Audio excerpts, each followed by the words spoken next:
There we go.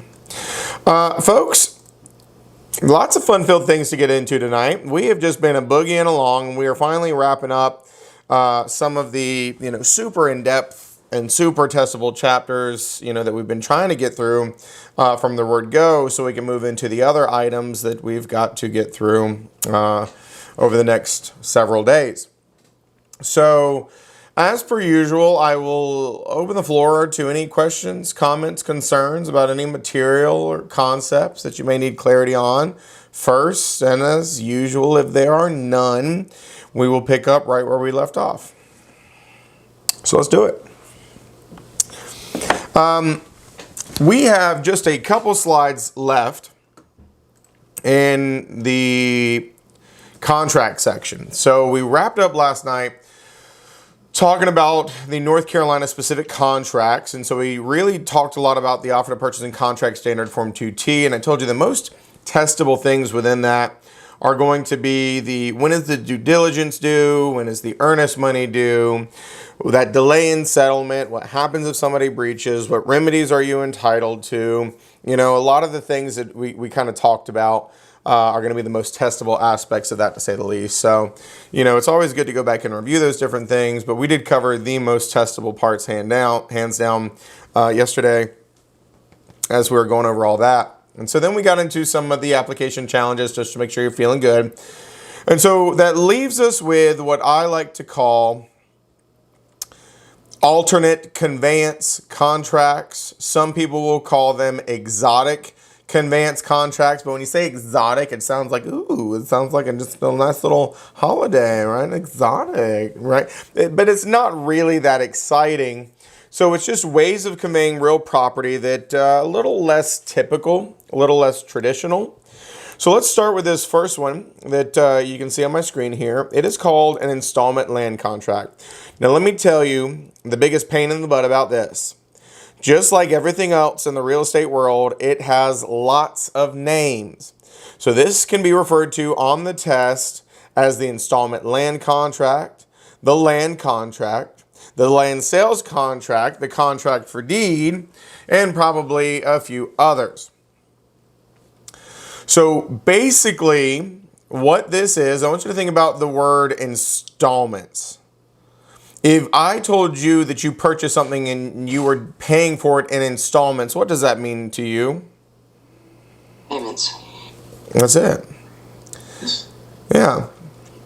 So you can do this on Amazon nowadays, right? You can go to Amazon, you can order something, and they actually have partnerships with programs where you can do it like, 4 installment payments, right? We'll give it to you, but you just make these installment payments. Well, it's the exact same thing here. What this basically is a negotiated contract between a buyer and a seller where the seller agrees that he's going to sell you the property and you're going to pay it off in installment payments. Now, this is technically a type of seller financing, but be very careful with thinking of it as seller financing, and I'm going to explain why. The way to think about this, I don't necessarily like calling it this, but it'll help you keep it straight on the test. I want you to think of this almost like a rent-to-own scenario. And here's why. Let's say that I had a house at 123 Main Street, and Justin and I agreed that he was going to purchase it by way of an installment land contract. So we would have a contract. Also understand that there is no standard form for this. We would need an attorney's assistant to draft this up. So it's basically a sales contract and kind of a financing agreement all in one.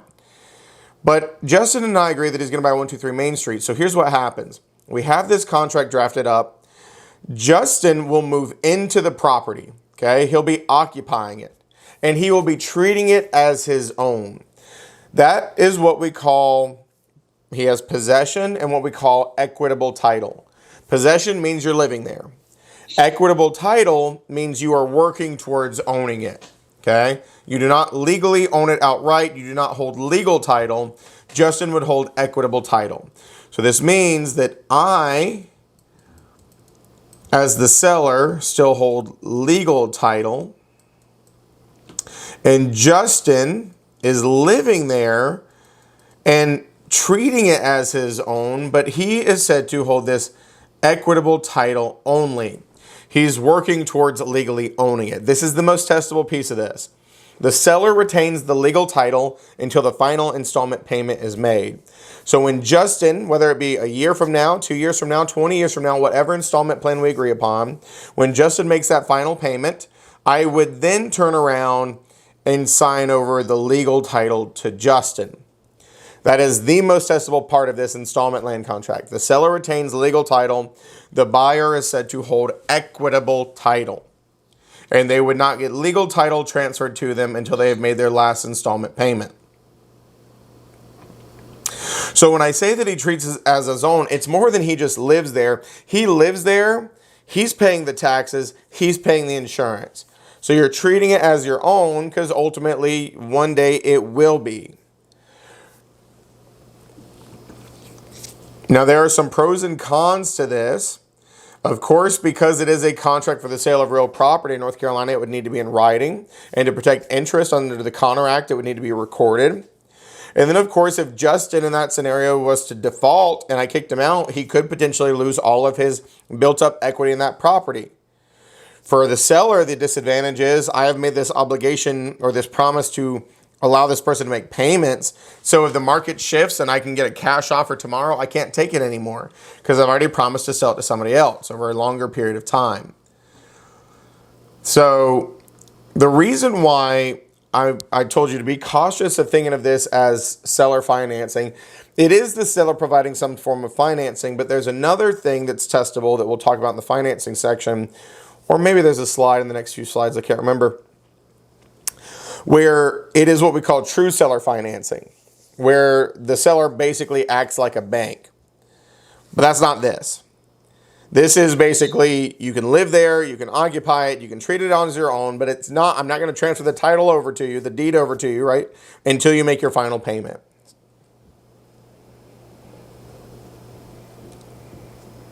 So seller has legal title, buyer has equitable title.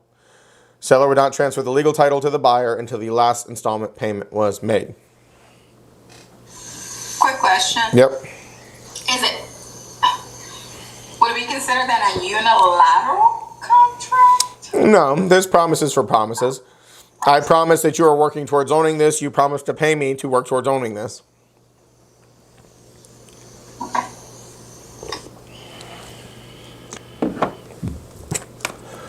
So, installment land contract, contract for deed, land contract, land sales contract, got a lot of different names. Now, as I said, there is no pre-prep contract. This is a national concept. So you could see this on either portion of your exam.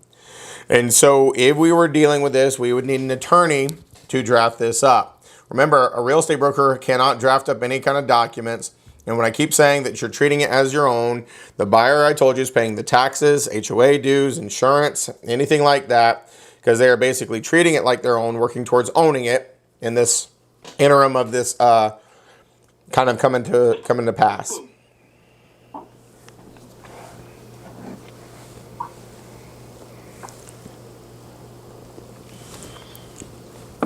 One question I get a lot is, why would people do this? Understand that some houses do not qualify for traditional financing. Understand that some buyers do not qualify for traditional financing. What that means is sometimes this is a match made in heaven, right? Seller needs to sell it, but they can't find somebody who will buy it with a typical loan. So they may offer to do this to somebody just to get money from it, and then the buyer may be enticed because they didn't qualify for a traditional loan. It's called an installment land contract.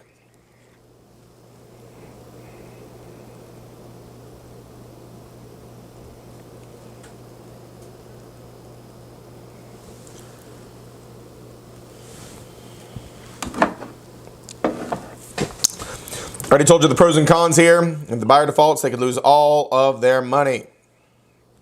If the seller finds somebody who wants to pay them more, they're stuck. They've already made the promise to sell to this person.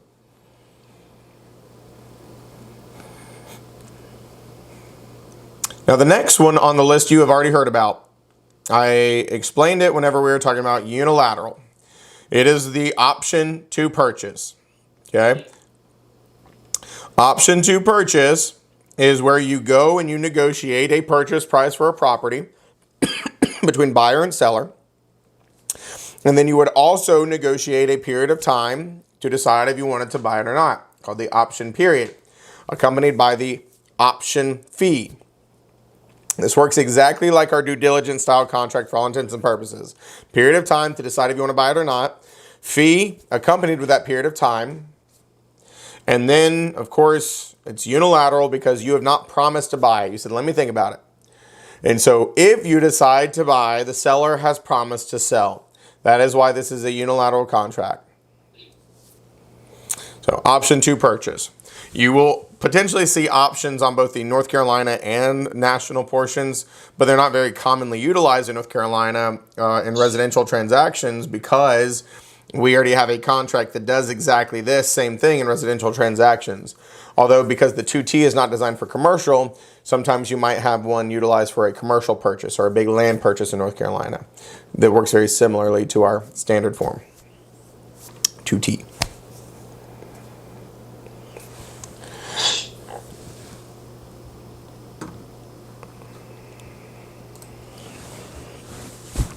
Now, much like the due diligence fee in North Carolina, it is very common that if you decide to buy, the option fee is credited towards the purchase, does come back to you at closing. But if you, of course, don't decide to buy, that's just money you spent in order to have that period of time to decide. So the seller would keep that if you do not exercise your option. Also recall that if you do exercise your option to purchase, or like due diligence, get past your due diligence period, we are now in a bilateral agreement because now you've promised to buy, they have promised to sell.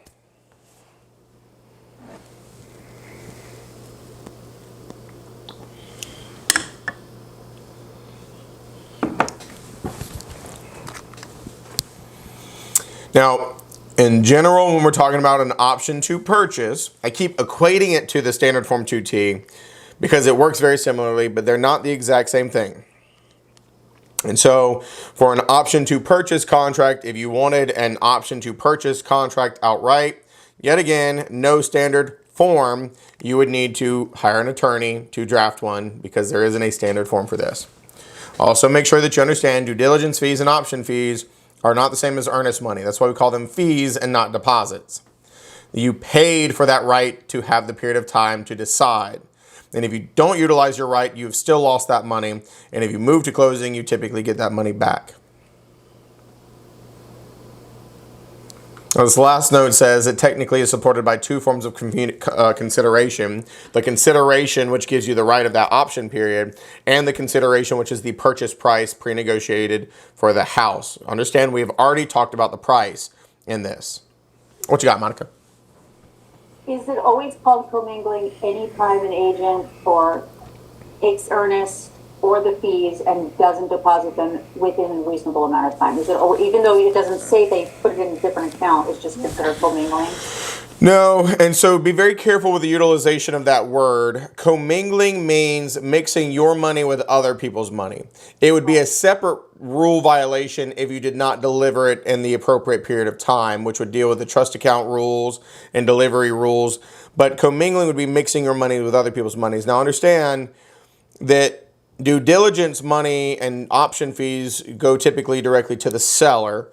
Earnest money is held in an escrow account, also called a trust account, which is an account.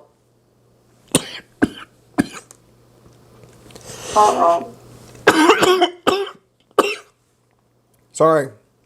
Just got like a weird tickle. You know, it's probably from talking so much. No doubt. Hold that thought.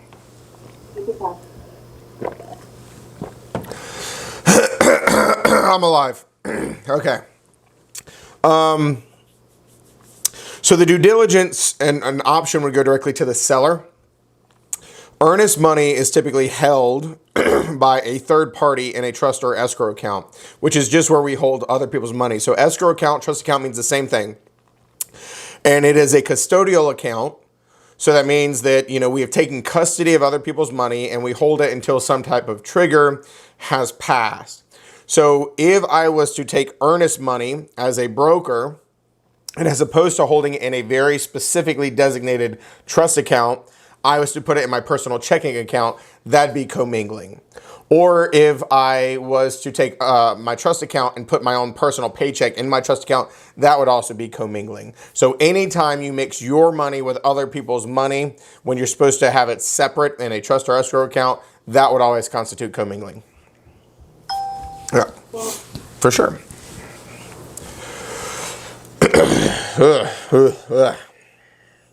You ready? That was rough. Let me put my phone on silent. So, two forms of consideration, right? The option fee and the purchase price for the different things within.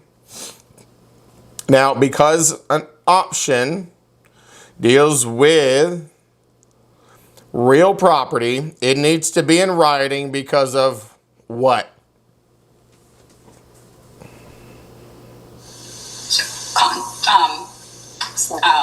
God, I want to say contract law, but it's not. It's Statute of frauds. Statute of frauds.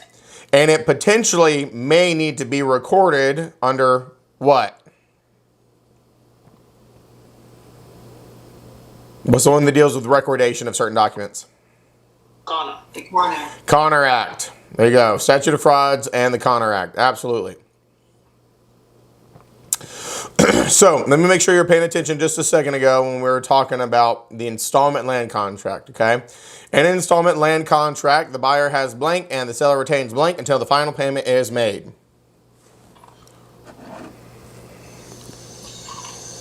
Buyer is said to hold equitable title, Mm-hmm. and seller retains legal title. Beautiful. Absolutely. That's the most testable piece of that installment land contract, knowing that right there. And knowing this different freaking names. Because if they just say land contract, contract for deed, you know, you got to know it's the same thing. So, the last couple things here is what we call contractual preemptive rights, or an agreement for preemptive rights. And so it's basically a contractual agreement that could ultimately end up in a contract. It's kind of weird inception-y type of thing. So preemptive rights, contractual preemptive rights, whatever you want to call them, includes what we call the right of first refusal and the right of first opportunity to purchase.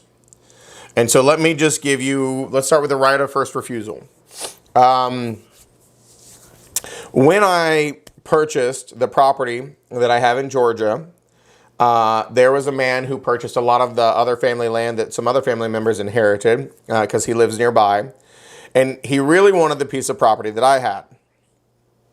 But I wasn't interested in selling it. So I, bought it and I kept it. So he asked me for what we call a right of first refusal.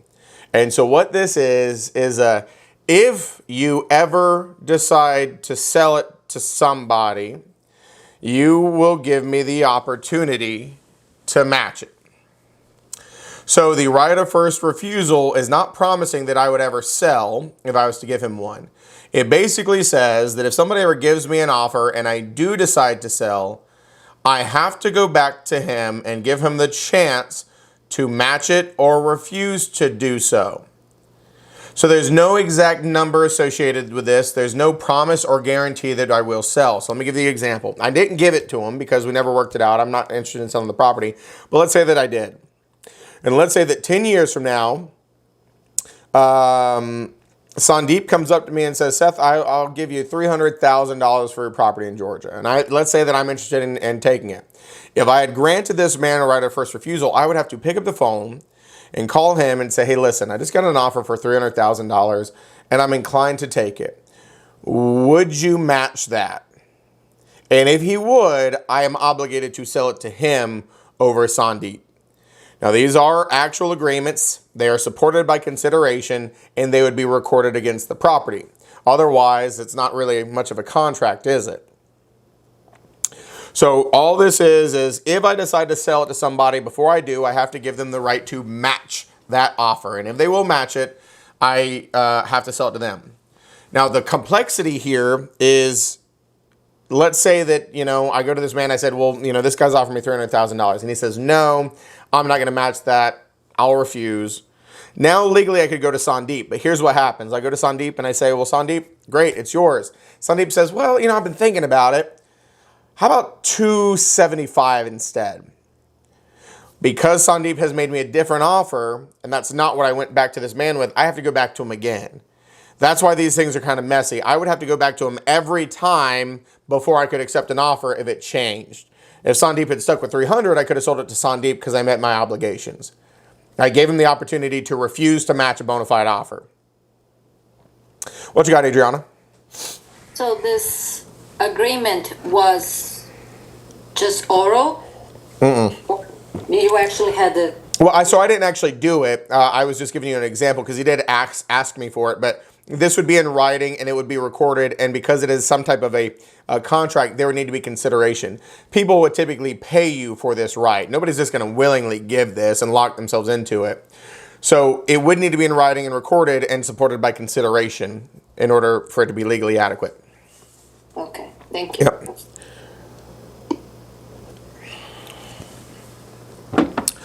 So, go ahead. When you say supported by consideration, there's no timeline, right? So let's say there's earnest money when you're saying supported by consideration.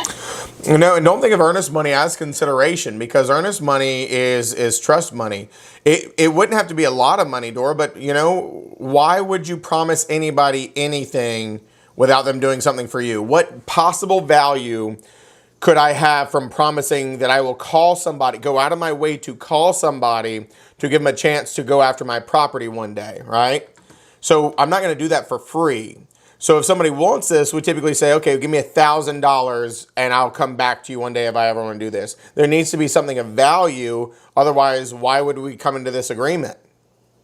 But what happens with the 1,000 if 20 years from now it's still not? Nothing. I kept it. He paid me for the right to potentially have me call him. If I never sell it, then he never gets a crack at it. And that's the thing. I've never promised that he would. He just wanted to pay me to ensure that if I ever decided to sell, he would get the first crack at it. Got it. Yeah. Okay. And does this contract die with death, or is it something that can pass down? It can be passed down depending on the way it's written. Of course, this would involve an attorney, and so let's say that the property was, or the right of first refusal was written in such a way that it was such property specific, and I died and I left it to my kids, and my kids decided to sell it. They could be obligated to call this man up as well and see if he wanted to buy it before they could sell it to anybody else. It can survive death sometimes, absolutely.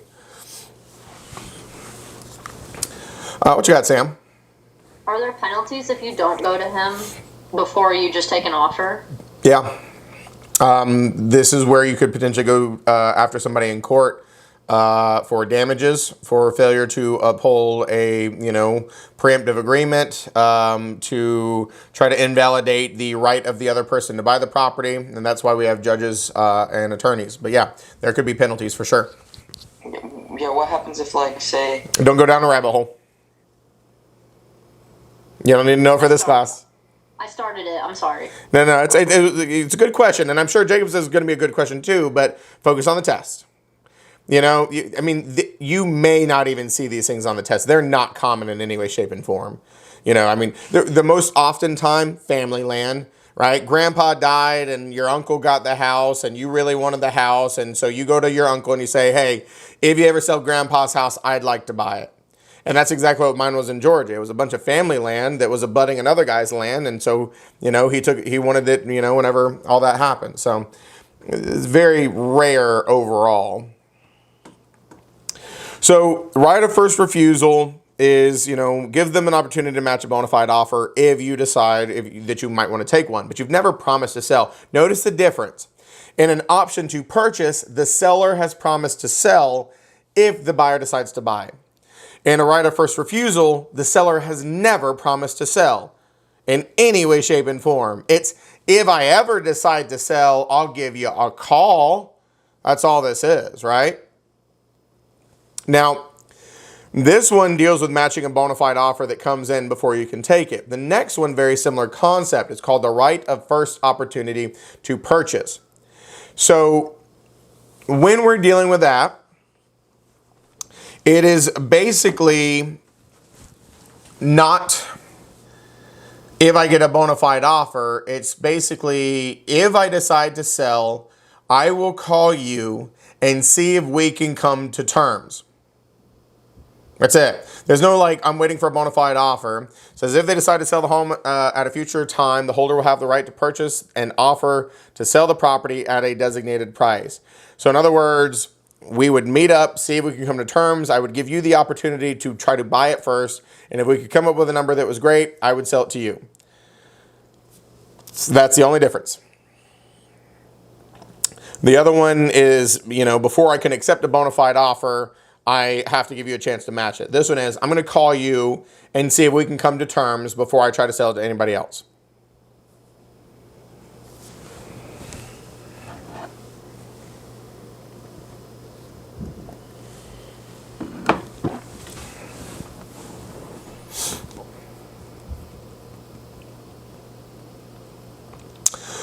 So understand that all of these different things that we just talked about would involve attorneys. Options, attorneys. Right of first refusal, attorneys.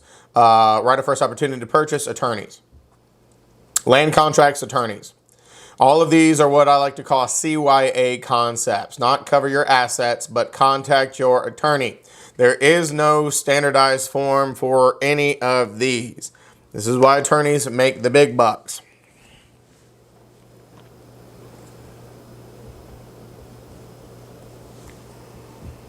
And that's what this says right here.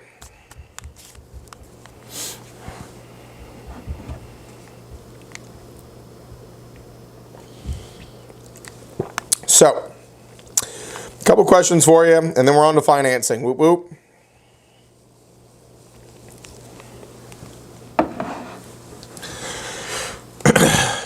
Here you go. Got a scenario, and I want you to tell me exactly when a contract is formed. Read through it, analyze it, tell me when you have a contract. Ready? Yeah. When the listing agent calls the buyer's agent to notify them of the contract acceptance. Everybody agree with that? If Stephanie said it, yeah. Don't say that. I think it's when it says written and he mails it to the listing agent, right? The OR. Isn't it That the says OR? to their listing agent. To their own. Yeah. We remember we got to break that plane. It's got to go to the offer or the offeror's agent. Communicating to their agent doesn't do any good because they're on the offeree side. It's got to be communication to the offer or the offeror's agent. It is when the listing agent calls to inform the buyer's agent that it was accepted. Because you got to assume buyer is the or, seller is the E. There's no counter offer, so it comes over here. The seller signs it as written. They mail it to their agent. They call their agent, but then their agent calls the buyer's agent. That's the point that it breaks the plane and goes back to where it started, to the offer or the offeror's agent. As soon as that buyer's agent knows, because there is an agency relationship, we're under contract. Got one more for you.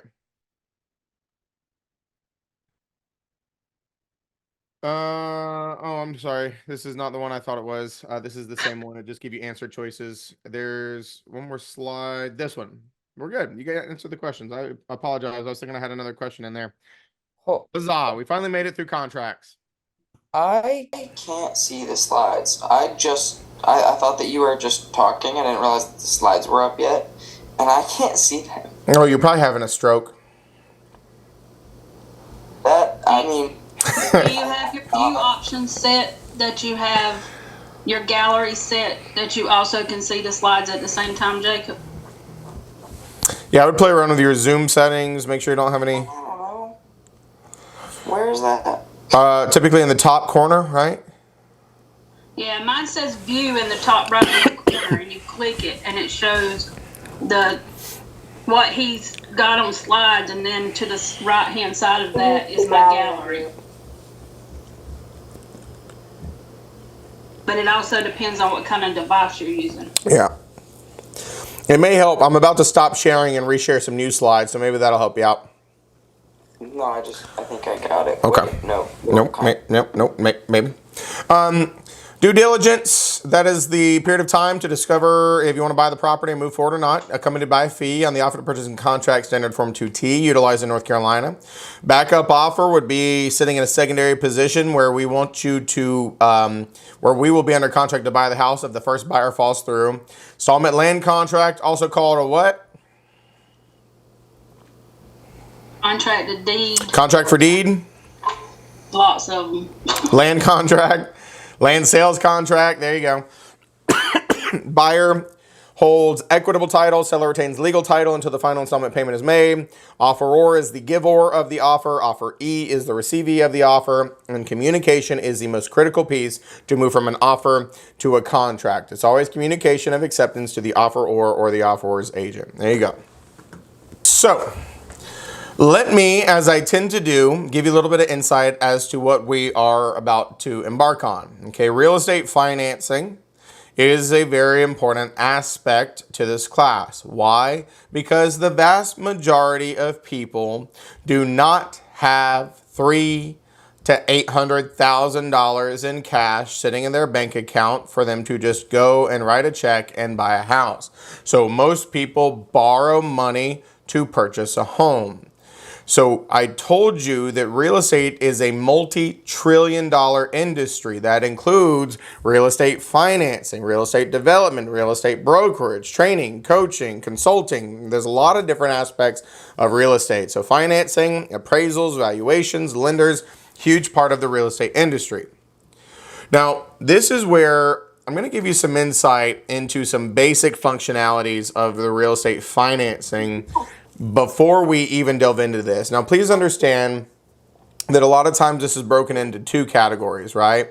Principles and practice. Generalizations and understanding, and then how it actually works.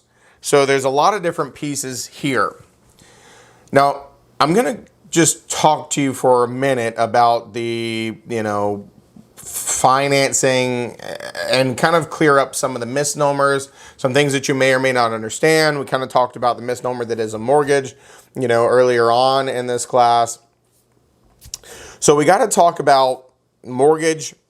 I'm air quoting because that's the misnomer. Mortgage payments, the way that it works, borrowing money, loan to value ratios, debt to income ratios. And then of course we get into finance theory, which is, deeds of trust versus mortgages. Depending on which state of practice you're in, it'll make more sense in a second. So, as you all probably are aware, which is why I have to call it a misnomer, when you buy a house and you make your monthly payment, more often than not, most of us call it a mortgage payment. Even your paperwork probably calls it a mortgage. When you get down to the nitty-gritty from a legality point of view, North Carolina doesn't technically utilize mortgages. Mortgage is a security instrument used by the bank to make sure that we understand that your home is collateral for the debt that you've borrowed. That's what a mortgage is. Now, I told you North Carolina doesn't use mortgages. We utilize something equivalent that works, albeit slightly differently, called a deed of trust.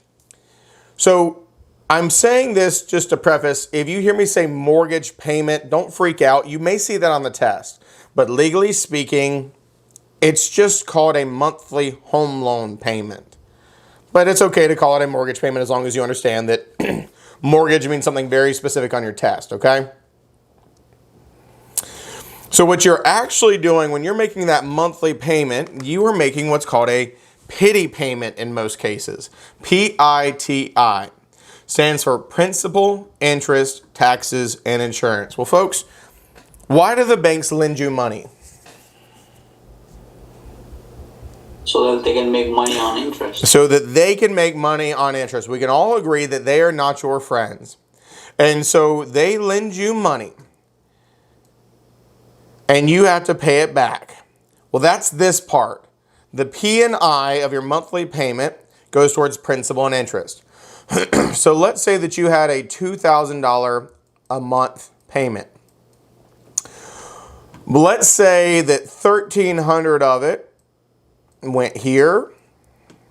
Well, then you've got this other bracket for T&I, and we'll give that 700 a month. So when we're dealing with principal and interest, this is the amount that you have to pay the bank for borrowing the money, the interest. And then once you've paid them their interest each month, everything left in this bracket goes towards paying down your principal balance. On the other side, the taxes and insurance, folks, don't let this confuse you. The bank has an escrow account for you. Monica and I were just talking about escrow accounts. What did I just tell you an escrow account? What did I tell you it was? Where we hold before closing. It's funds being held for a purpose. It's funds being held for a purpose on behalf of somebody else. So don't confuse this. This is the same style of account. This isn't dealing with a real estate transaction per se, though.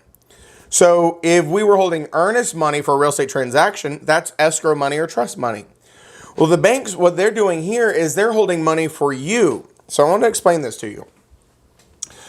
When you close on a home, you typically have to put money into an account called your initial escrows. So they may say, well, we need $1,000 to open an account in your name. So when you buy your house at closing, that's part of your closing costs, you give the bank $1,000 and they open a bank account for you. So when you make your first monthly payment of $2,000, $1,300 is going towards principal and interest. $700 is going towards your T&I, taxes and insurance. So after payment number one, you just added $700 to your account. Now your balance is at $1,700. You make payment number two, the same thing happens. This goes up by another $700. You make payment number three, this goes up by another $700. Why? Because the banks want to maintain an account for you to pay your annual tax bill and your annual insurance bill. Once again, it's not because they're your friend. Folks, taxes are the highest priority lien, which means if you don't pay your taxes, the tax assessor would get theirs before the bank does. They don't want that. Insurance is important because if your house burns down and there's no insurance, they can't have their money. So most banks like for you to what's called escrow your monies.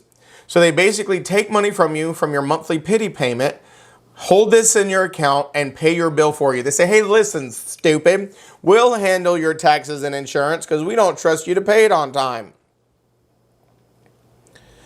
Does that make sense for everybody? So every single month, if you escrow yours, your balance will climb and climb and climb and climb and climb until eventually your $3,000 tax bill will get taken out and your $1,300 or $2,000 whatever insurance bill will get taken out, and so your account depletes and then refills, depletes, refills every single year. That is the structure of a pity payment. Now, for the other piece, the principal and interest, you have an interest rate, folks. So let's say that on payment number one, the amount that went towards your principal and interest based on the numbers I just gave you of $1,300, this goes towards what we call amortization. Amortization is a concept of repaying your debt back to zero.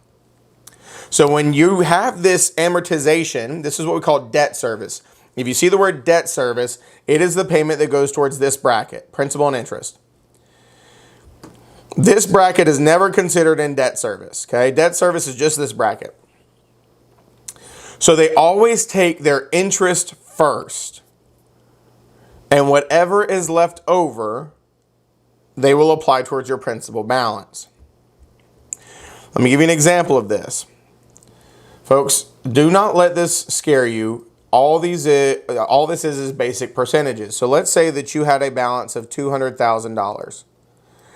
And let's say that you had a simple interest rate of 5.25%. When somebody tells you your interest rate, that is an annual interest rate. So if you were to take a calculator here And if you, let's say this is your first payment you've ever made, you borrowed $200,000. You take your principal balance of $200,000 and you multiply it by your 5.25%, which gives you annual interest of $10,500. Well, folks, are you making annual payments or are you making monthly payments? Monthly. Monthly. So here's what happens. You're not paying $10,500 every payment. Take the annual, divide it by however many months are in a year. 12.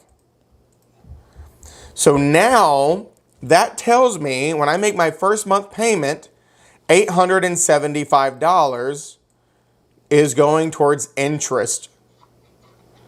So that means the banks come in here and they say, okay, well, you just gave us $1,300 towards your debt service, minus the $875 that we're just taking for doing business with you, and whatever is left goes towards your principal balance. So $1,300 minus the $875 they collected in interest, $425. So watch what happens. You borrowed $200,000. When you make your first payment, it gets deducted or goes down by $425. So $200,000 was your principal balance minus $425. It seems pathetic, pitiful, and otherwise. But now after making your first month payment, your new balance is $199,575. Does that make sense? This is what we call simple interest. It is always your interest rate based on your current balance each month. Now, I'll show you this again in a second, but watch what happens. When we're dealing with this, most of these are what we call fully amortized fixed rate loans. What that means is your principal and interest payment that goes towards debt service will not change for the entire life of the loan. So what I'm telling you is payment 2 is $1,300. Payment 3 is $1,300. Payment 4 is $1,300. Folks, if you are getting an average mortgage, how long is it for? 30 years. 30 years, which is 360 payments. That means payment 1 is $1,300. Payment 360 is $1,300. That is a fully amortized fixed rate loan. That principal and interest number will not change. What does change is the allocation of that $1,300. Because as your principal balance goes down, the amount that goes towards interest goes down. Which means the amount that gets applied towards principal goes up. So it starts off very interest heavy in the beginning and principal low, and as time goes on, it shifts. And there's a breaking point where it starts being more towards principal, less towards interest. So I don't expect you to really fully understand this yet, but let me just give you an example of how this plays out. Let me just look at payment number 2. I'm going to backtrack here. I'm going to take these away. Payment number 2, I told you, was also $1,300. Well, watch how we calculate this. Your new balance is $199,575. Take your new balance, multiply it by your interest rate of 5.25%. So you see the interest is going down slightly because now if you take this divided by 12,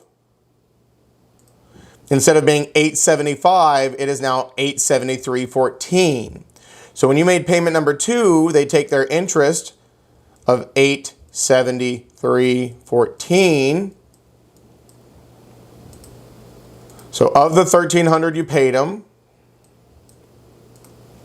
minus the amount that they take for interest, $873.14. $426.86. $426.86.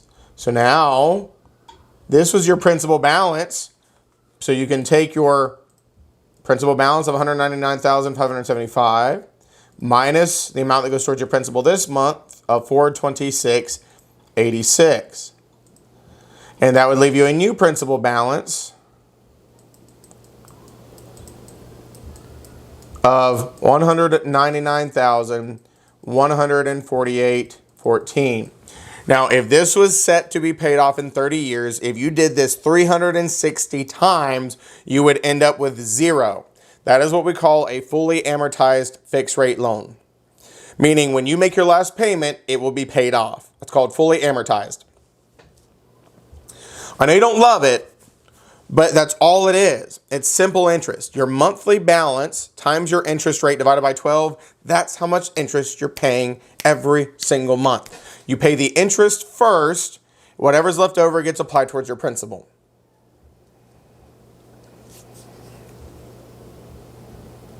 So you see, interest went down ever so slightly. Amount getting applied to paying off your principal went up ever so slightly.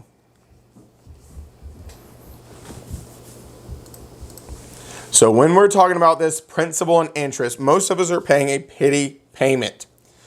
We are escrowing taxes and insurance, and then the separated P&I is what we call debt service. That word is very testable. Debt service is paying back your principal balance plus interest. Now let me explain something here. This says interest is usually payable in arrears. For mortgages, they're paid in arrears. So let me tell you what that means. Let's say that you were closing on a home March 20th. You close on the house March 20th. Your first payment wouldn't be due until May 1st. You're not going to make a payment in April. And when you make May 1st payment, you are actually paying for April's interest. When you make June's payment, you're paying for May's interest. July's are paying for June, so on and so forth. That's what I mean by payable in arrears. When you make your monthly payment, you're paying for last month's interest.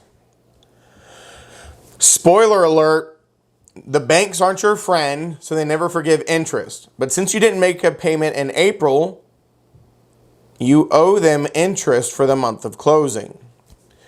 If they were to collect it in your amortization schedule, as I keep calling it, that would screw up your payment schedule. So they make you pay that at closing. It is called interim interest.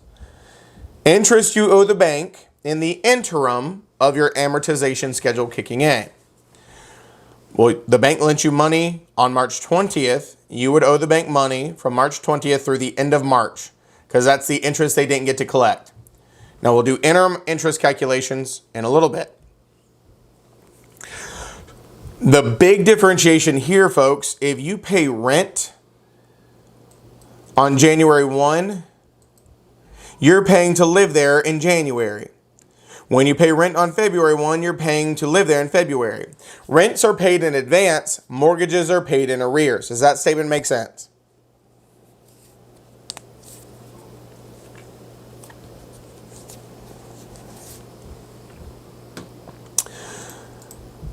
Don't worry, as I keep exposing you to different pieces of this, it'll start to make more sense and more sense and more sense. This is the, kind of the introductory, just info dump. So I keep using this term, amortized, and I keep saying that they are fully or partially amortized. A fully amortized loan is a loan that when you make your last payment, your balance is zeroed out. Most loans are fully amortized. But there is what we call a partially amortized loan, where let's say that you pay for a set period of time, and when you get done, there's still a balance left. And that typically involves what's called a balloon payment. The balloon payment is just a lump sum payment you make at the end. So let's say you borrowed $300,000. Over 20 years, you paid it down to $100,000, and at the end, you make a $100,000 lump sum payment called a balloon payment. That would be a partially amortized loan. It was not designed to get your balance to zero. Fully amortized is to get your balance to zero. So if you buy a house with a 30-year mortgage that's fully amortized, you will make the same principal and interest payment every single month. Month 1, 2, 3, 7, 10, 20, 100, 200, 360. And when you make that last principal and interest payment, you've eliminated your balance. Now, of course, if you make extra payments, it'll happen before the 360 payment. But if you make less, it'll take longer. You'll have more accrued interest. You'll have more things that kind of pop up.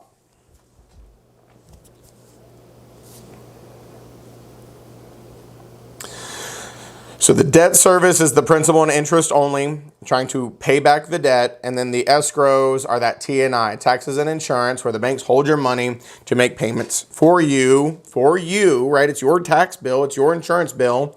So it's your money, but they're holding on to it. They say, we're going to hold this. We don't trust you. You're stupid.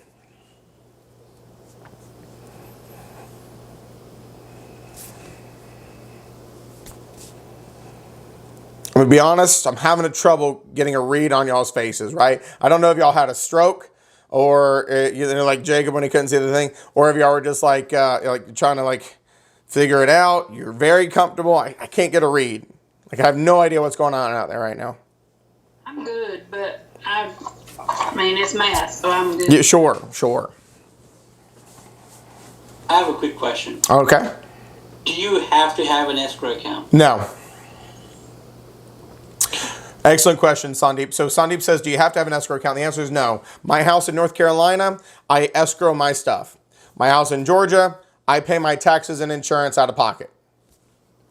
It's whatever you agree to with your bank. Some banks will allow you to not have an escrow account. Some banks will require it for them to fund their loan. It's entirely up to what you and your bank decide if they have programs, where you don't have to escrow. There are plenty of people who pay them out of pocket themselves because they've got a loan that allowed that. But yeah.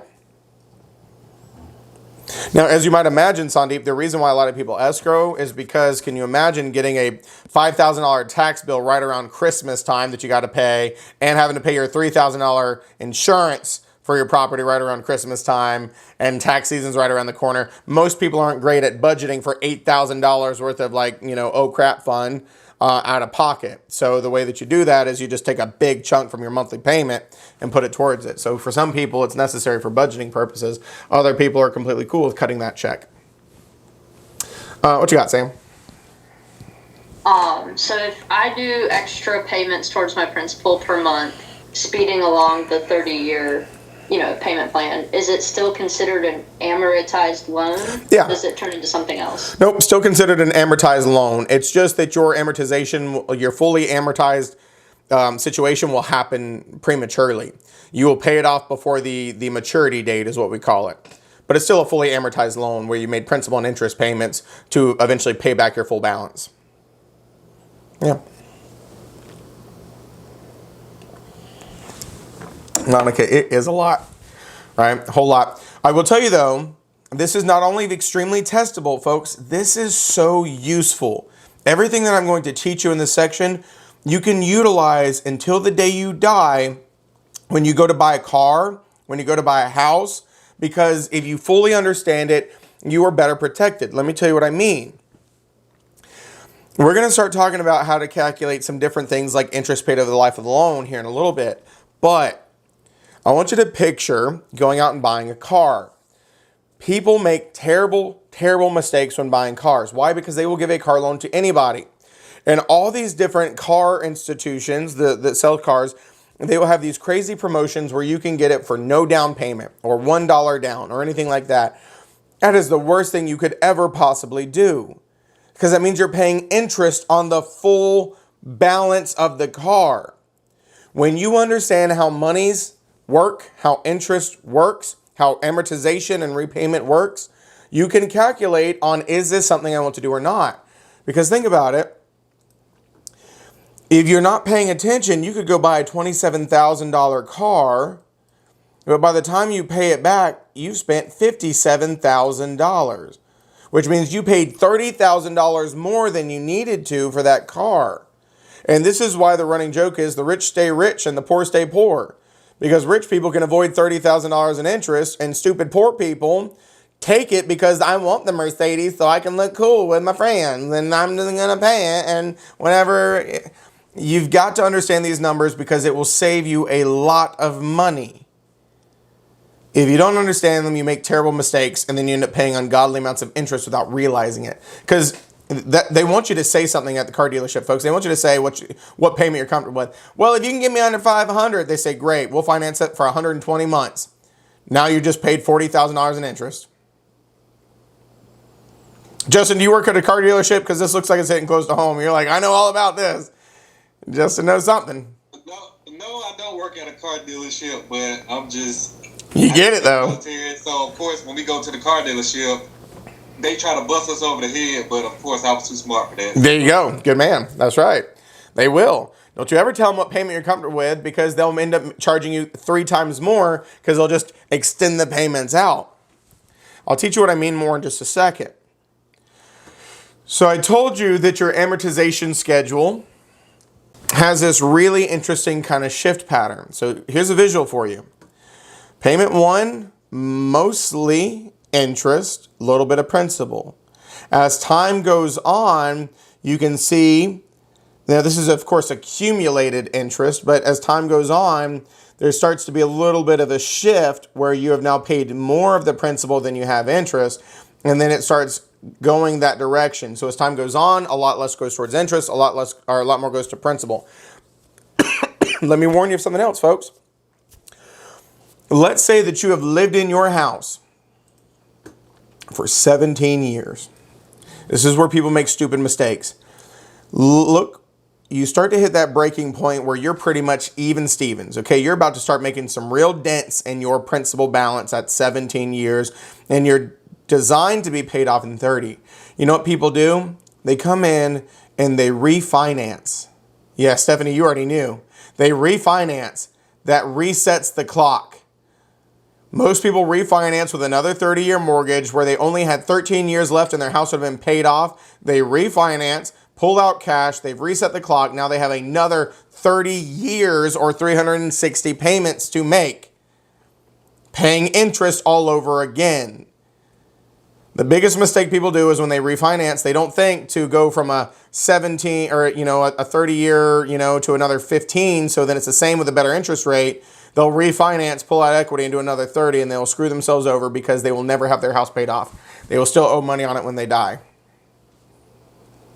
Yeah, we did 15 years and paid ours off in 7. Beautiful. Yeah, that's awesome. Now, from an investment point of view, you could ask some, financial investors, some, gurus, if you will.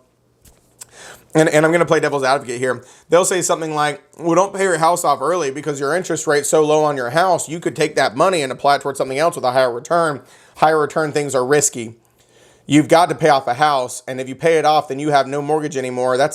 For most people, it's a way better investment to pay your house off earlier, no matter what those people say. Because sleep in a car. So that's exactly right. That's exactly right. If your house is paid off, you are way better off because everybody's biggest monthly expense is your housing expense. You eliminate that and you don't have nearly as much stress as the rest of the world. But, there are times that it's true that if you do have the means to invest at a higher rate of return, it may be advantageous to not have your house paid off. But that's only if you're going to be a full-time investor. You're really going to do the analytics on it. There's a time and a place for everything. But if you look right here, your principal balance was $200,000. Total interest in this example, $208,000. You paid double the price that you borrowed to borrow that money.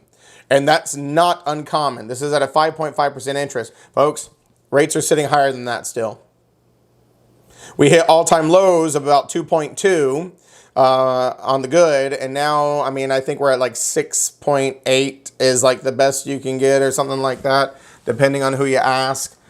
So just keep that in mind. But I do not want this visual to discourage any of you because this typically is outweighed by what we call appreciation. The value of your house going up and being worth more than what you paid for it. Let me give you a real world example of this, folks. Now, this is going to make Jacob sick to his stomach, and I told y'all this kind of on, the first week when we had kind of a conversation here. I bought my first house sometime in my 20s. It was an awesome 3-bedroom, 2-bathroom ranch, and I got it for like $157,000, $158,000. You can't get that. 2-car garage, almost an acre of land. And I owned it for 3 years. Did I pay a lot of interest on it? Yes. But that interest is tax deductible if you itemize your deductions. But more than that, in the 3 years I owned it, I sold it for $200,000. So I made $40,000 on that one piddly little ranch in 3 years. So it is well worth it because think about it. If you are renting, all that money goes in the garbage can. You get nothing back. If you own, You have a place to live that will eventually be paid off. You have tax deductible interest. You have depreciation sometimes as you can utilize, and you have appreciation where the value will go up. So you can typically, if it was a good investment in a good area, always sell for more than you bought it for. Now there's exceptions to that, but don't let this interest dynamic fool you. All your money goes in the trash when you're renting. But of course it's a viable option for a lot of people because things break in houses. You got to pay money, HVACs, roofs, that gets expensive. But don't let the interest thing fool or scare you because there's a lot of perks to owning. So let's talk about some vocabulary for this section, okay? Equity is a very testable terminology. Folks, equity is the difference between what you could sell your home for and what you owe the bank. That's it. So let's say that you could sell your house for $500,000. You owe the bank $200,000. You are said to have $300,000 in equity. That is equity. This is, by the way, how we calculate people's net worth. Net worth, when you say like Jeff Bezos is worth $3.3 billion or $300 billion or whatever, it's not that he has $300 billion in the bank. It's that if you were to take and sell everything he owns and pay off all of his debts and leave him the rest, that's what he'd be left with. Nobody actually has $300 billion in the bank. It's tied into other things. So if you had a house where you had $300,000 in equity, that is part of your net worth. If that's the only investment you have, then your net worth is $300,000 plus whatever money you have in your account. So equity is what you have from the difference between what you could sell your house for and what you owe the bank. That's called equity. Now there are 3 ways that are testable for your equity to increase. First one is paying down your loan balance. If you borrowed $300,000, over 30 years you paid that down to zero, you have more equity if you paid off your house. Stephanie probably has more equity in her house than most of us because hers is paid off. So she has no principal balance. So paying down your principal is one way to increase equity. Capital improvements, meaning improving the property, making it more valuable. This is the whole concept of fix and flips, right? Somebody will go in, buy a house, flip it, make it better, and sell it for more than they bought it for. It's called capital improvements. Capital improvements is not painting. Capital improvements is restructuring, cleaning, additions, making it more valuable. What you got, Stephanie? I was going to say an example that I would use is like putting a new roof on. Yeah, new roofs are big ticket items. Yeah. So principal pay down, capital improvements, and of course that other word that I just utilized, appreciation. I bought it for this, but now in this area it's more valuable. It's worth this. That's what I just told you about my first house. It appreciated by $40,000 in 3 years. So those 3 ways increase your equity. Paying down your principal or the debt service, your capital improvements, making it more valuable, and appreciation of the market. It's now worth more than what you bought it for. Called equity. Those are the ways that it increases.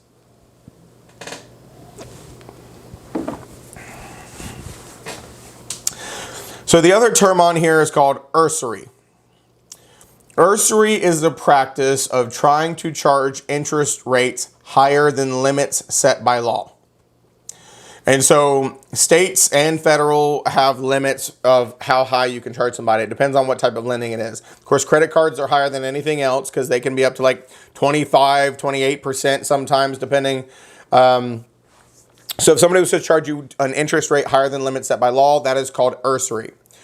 So the laws that restrict them from doing that is called usury laws. Now, as an interesting side note, some states have it written out where if you were to contract at a higher rate than a limit set by law, it's legal, but they can't charge you high at that rate. They could only charge you the lower rate, but that means that if the usury rates ever changed, that they could then charge you at a higher rate. Other states say that if they try to contract you at a higher rate than limit set by law, that it invalidates the debt and you don't have to pay it back. Don't ever rely on that. Lenders aren't that stupid. That's just a fun little tidbit. So usury is the practice of charging interest rates higher than limits set by law. Usury laws limit them, limit the rates that these lenders can charge.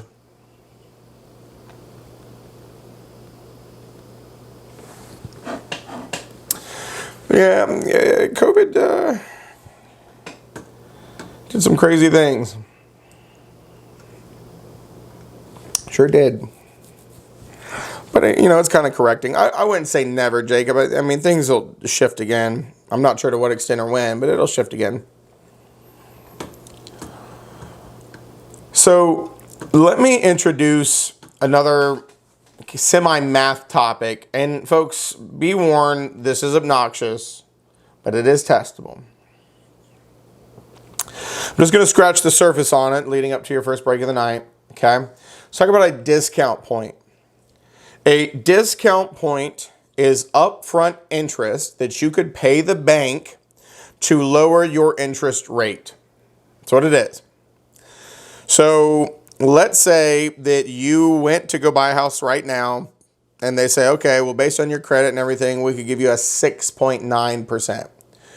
You may have an option to buy discount points to move from a 6.9 to a 6.5 or something, to go down. Here's the thing you have to understand about discount points, okay? First and foremost, they're expensive. Now, please understand that everything we're talking about right now is loan stuff. So first, understand that loan stuff only ever affects the buyer, okay? So these are all what we would call buyer debits on the closing disclosure. The other thing that you have to understand is that when we're dealing with loan stuff, they're charging these things based on the loan amount, not the purchase price. They can't charge you interest on things you didn't borrow. So to buy one discount point, it costs 1% of the loan amount. What that means is if you are borrowing $300,000, oops. My brain's not knowing where commas go today. I've been doing that all day. That is $3,000 for 1 point, folks. 3,000 or 300,000 times 1%. $3,000. Now here's the crap part of this. It would cost you $3,000 in upfront interest. You just have to take this money and hand it to the bank to buy 1 point. 1 point buys your interest rate down 1/8%. 1/8. So in other words, if you were, I want you to picture this, borrowing $300,000 and the bank quoted you at a 7% interest rate and you wanted to buy down to a 6% interest rate, you would have to buy 8 points. 1 point is 3,000 times 8. You would have to hand the bank $24,000 in straight cash at closing for them to move you from a 7 to a 6. That is a crap ton of money. You know what probably happens when you do that? You lower your monthly payment by about $250 a month if you're lucky. Watch this. $24,000 divided by $250 at best case scenario. You would have to live in that house for 96 months to recoup that money back. Divided by 12.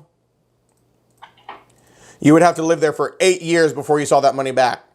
If you don't plan to live there at least 8+ years, or if you plan to refinance less than that, don't you ever pay that much on discount points, because the bank gets to keep it even if you refinance. It is upfront money that you piss away to the banks for them to lower your interest rate. It is the stupidest hunk of junk if you think you're going to refinance, if you think the interest rates are going to go down, or if you think you're going to move. Is there a limit in the points you can buy? Yeah. There's a limit. Folks, I'm going to give your brains a break, okay? Go take a break. Come back at 7:25. We'll keep on keeping on. Whoop, whoop. It's funny, Misty said that, I don't know, it's a little bit of like morbid, but, it's positive advice, right? She said those boomers will not live forever. They'll start dying off. The market will open up. They've actually named that. They're calling it like the boomer tsunami or something like that, where they're basically saying that there's going to be a lot of people in that generational who are all homeowners, and they'll, start dying off very rapidly. And so a lot of homes will hit the market as an influx, and they're not really sure what that's going to do to the market. So there is actually an analyst keeping an eye on that, because that is kind of the theory that the vast majority of them are homeowners. So. Seth, quick question. Did they stop like the big corporations from buying all the houses like they were doing, I guess, during COVID? You said, can they? Yes, can they?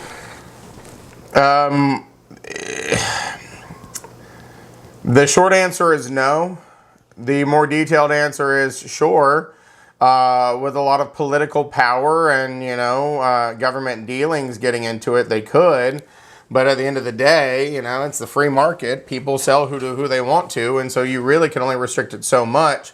But of course, antitrust laws could come into play and try to stop them from trying to, purge the market and become a monopoly. There's ways to do it, but it's not easy. Yeah.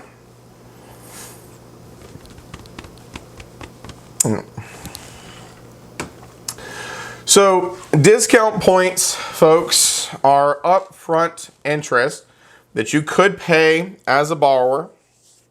MSC says more government is never the answer. Not really, no. So you can pay these discount points up front. They are a type of prepaid interest to basically buy down your rate. So this says increases yield to lender or charge to meet the required investor yield. So when I say increases the yield to lender, they are making more interest from you up front, which means that they can lower the interest rate over the grand scheme of things. Folks, I want you to think about it. Just like I was just telling you, if you bought a car for $27,000, you could end up paying $57,000 if you're not careful because of interest rates and long-term of the payments. Well, when a bank lends you money, they make you sign what's called a promissory note, which we're going to talk about in a little bit. And so let's say that they lend you $200,000. That promissory note may actually have a value of $500,000 because they will get their money back plus the interest, and so it's worth well more than what you actually borrowed. That's kind of the whole point.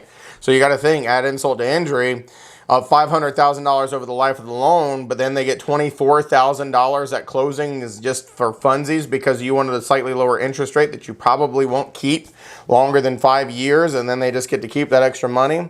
So that's why banks make so much money. So I told you the kind of crazy thing, and you got to keep this straight for mathematical reasons, testing reasons. A discount point costs you as the consumer 1% of the loan amount. That is the actual cost for 1 point. You want to buy 2 points, it's 2% of the loan amount. 4 points, 4% of the loan amount because of the way that works. But every point you buy only reduces the interest rate by 1/8%. Now, I taught you the first week of class that fractions should be thought of as their own little equation, because you don't ever get an interest rate that's like 7/8 or anything like that. So let's say that you were getting, as I said before, a 7. Well, 1/8 is just like saying 1 divided by 8. So what you would actually be reducing it by if you bought 1 point is 0.125. So if you had a 7 minus the 1 point you bought, which is worth 0.125, you would move from a 7 to a 6.875. So it takes 2 points to move it 1/4%, 4 points to move it 0.5%, and 8 points to move it a full percent. So 1 point changes the loan amount by 1/8%, or in other words, 0.125.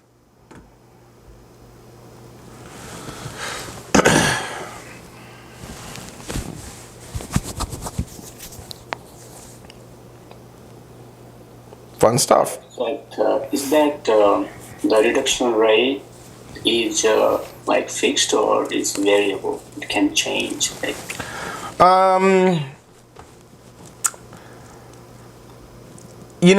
going to be honest with you, Manoj. It's very hard for me to answer that question because you have to understand that there is a textbook version of financing that we have to teach. There is a lot more nuances to it than we probably need to know from the actual lending side of things. Like, for instance, when we get into debt to income ratios, I'm teaching you a general understanding, but if you actually ask a lender, it's not quite the same. So it's probably a little more variable than what I'm teaching you. I don't know to what extent. Okay. Yeah.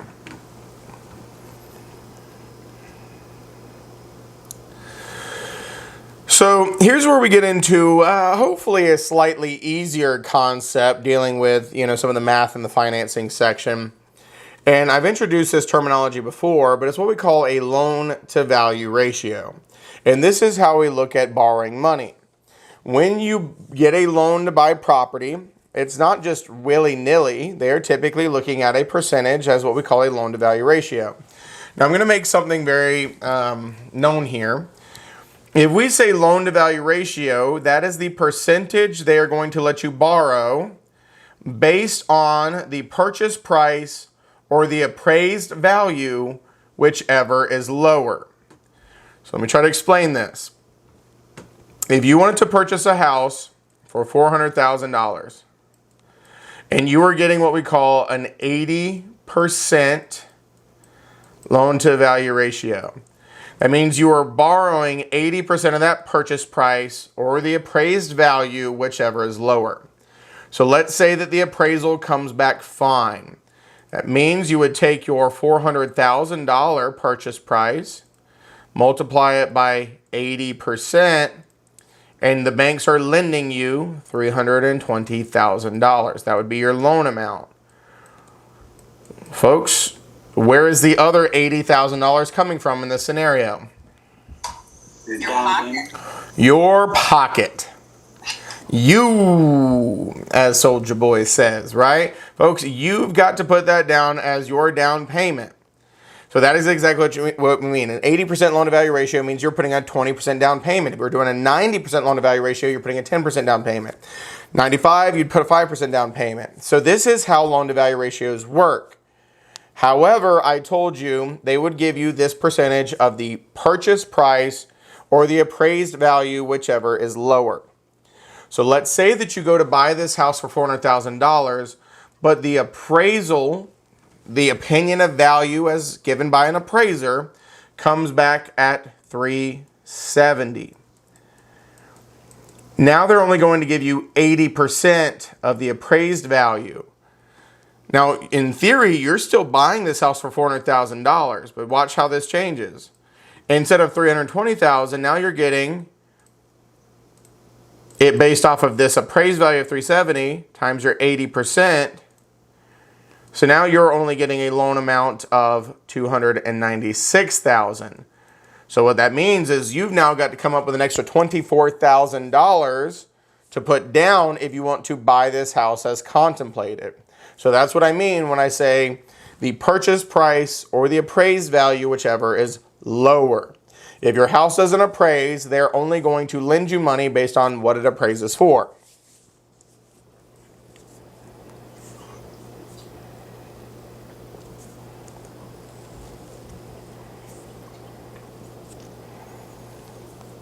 Pausing to see if anybody's brain hurts yet. I mean, of course it hurts. I get it. Of course, I know. But I mean, like, beyond repair. Okay, that's what I mean. Beyond repair. Yeah, I know. Well, that's the easiest way, right, Monica? But don't do that. Please don't do that. Yeah, don't do that. It's not that bad. If it appraises higher, right? Like, say... $425,000. Sure. Okay. They're still only going to do the 80% of $400,000. Correct. The lower of the purchase price or the appraised value. Okay. Yep, they're never going to just give you free money if it appraises more. But what you would have is instant equity in your house in theory. So that means you got a good investment. If your house is worth more than what you paid for it, that's a good investment. That's what I was going to ask on that equity. Yeah.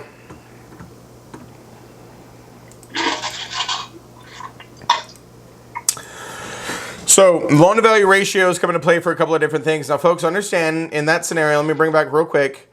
Let's just take the appraisals out of it for a second. And let's say that you're getting an 80% loan to value ratio, and that is $320,000. Well, how would that loan amount appear on a settlement statement, aka a closing disclosure? Use the verbiage. How would this appear?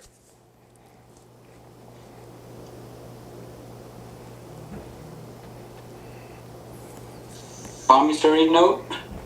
No, not promissory note. We're going to talk about the promissory notes, but in other words, a settlement statement, everything is either a credit or a debit, and it either affects the buyer, the seller, or both. To debit to the buyer. No, it's a credit. It's a credit to the buyer. Credit to the buyer, because the bank is giving you $320,000. Yes, you will have to pay it back later, but the bank is giving you that money that day. Just like your credit card. When you swipe your credit card, American Express gave you the money to buy your groceries, your purse, your whatever. So it is a credit to the buyer, and it does not affect the seller. Ultimately, the seller gets the purchase price. That's the only number they care about. Where the money comes from is really irrelevant to the seller. So part of it's coming from the buyer, part of it's coming from the bank. At the end of the day, the seller's getting their purchase price. They don't give a crap. So it is a single entry buyer credit. Credit. The banks gave them money, so it's a credit. Does that make sense?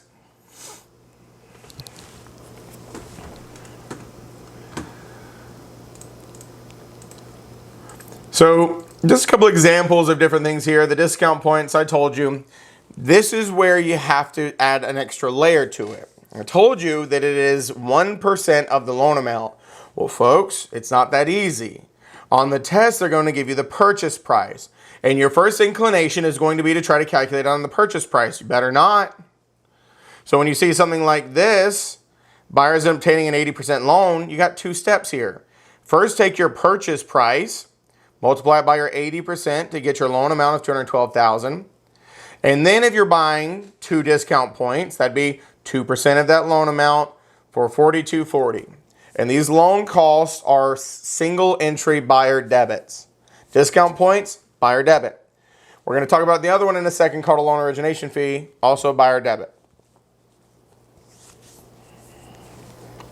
So when we talk about closing costs, folks, if you buy a house for $400,000, does it only cost $400,000? No. No. There are other costs associated. Sure, you've got down payments, but even outside of that, on average, you're paying anywhere from 1% to 2% in closing costs. So a $400,000 house could have up to $8,000 in closing costs, which means you're really paying like $408 at closing. Escrows, your initial escrows are part of that. Your prepaid insurance is part of that. Your discount points, your origination fees are part of that. Your attorney fees are part of that. Your, home inspections could be part of that. There's a lot of things that go into closing costs for a buyer.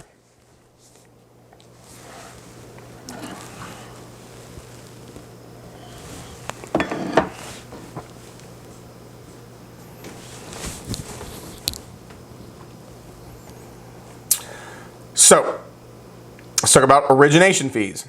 Now, when we're dealing with discount points, yes, the generalization is 1 point is 1% of the loan amount. And don't overthink it. If they tell you that you're buying half of a point, that's half of a percent. If they're telling you they're buying, 2.5 points, just do the math, right? It's just 2.5%. Don't let it freak you out if they only want a half a point. But in general, 1 point is 1%. Now, when it comes to origination fees, think of it as like the cost of getting the loan. In other words, the cost that you pay the bank for them to originate the loan for you. Service costs, if you will. There is no set number here. They can throw whatever they want at you on the test. Origination fees of 10%, 5%, half of a percent, a quarter of a percent, 2%. Just do the math. It's percentages. And it's always on the loan amount. Now be very careful though, folks. In this example, it looks very similar to the last one. Purchase price, 1% for the origination fee. You got to do the loan to value ratio to figure out the loan amount and then calculate it. Here's a word of caution. If you were to see something like, instead of 1%, 0.5%, please, for the love of God, do not just put in 0.5. 0.5 in a calculator is 50%. So you would have to know that that is actually meaning a half of a percent. What would that look like if they gave you a question like that? What was the loan amount? 212,000. 212,000 times, I'm going to show it with the percent button so you can see this. 0.5, hit the percent button. 0.005 is half of a percent. So do not let that screw you up. You will see some things that are half of a percent, a quarter of a percent, and you have to adjust accordingly. If you put 0.5, folks, let me tell you something cool about math. there are sometimes some telltale signs that you have screwed up royally. Because if you take $212,000 and multiply it by just 0.5, do you really think the banks are charging you $106,000 just to give you the loan? They're going to get their interest later, sweetness. They don't need to charge you that much at closing. So that tells you done messed up, AA Ron. So sometimes you can do these things and you're like, well, that doesn't sound right. Let me go back and try again. Yeah, good idea.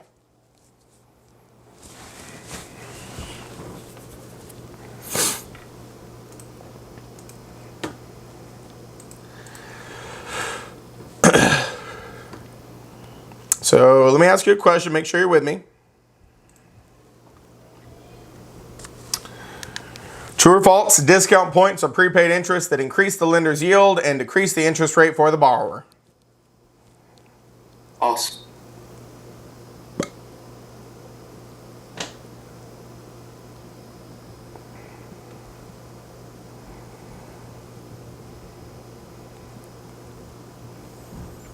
Carolina's never got a governor for us. It's true. It's true. Oh, you're right. I got it mixed up. I got it backwards. I'm not in a good headspace today. I get it. Ignore me. Hey, you know what? If it makes you feel any better, Jacob, me too, man. This light in my eyes for 13 hours, my brain is about to explode because I did this 2 days in a row. I'm just like, My brain is not here. I've low-key been dozing off. I've been up since like 5:30 this morning, sick. I hear you, man. It's rough. It's true, folks.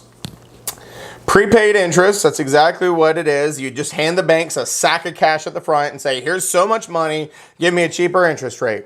So it increases the lender's yield right off the bat. It's called buying the loan down. So, yeah, it's called buying the loan down. That's exactly what it is. Yep.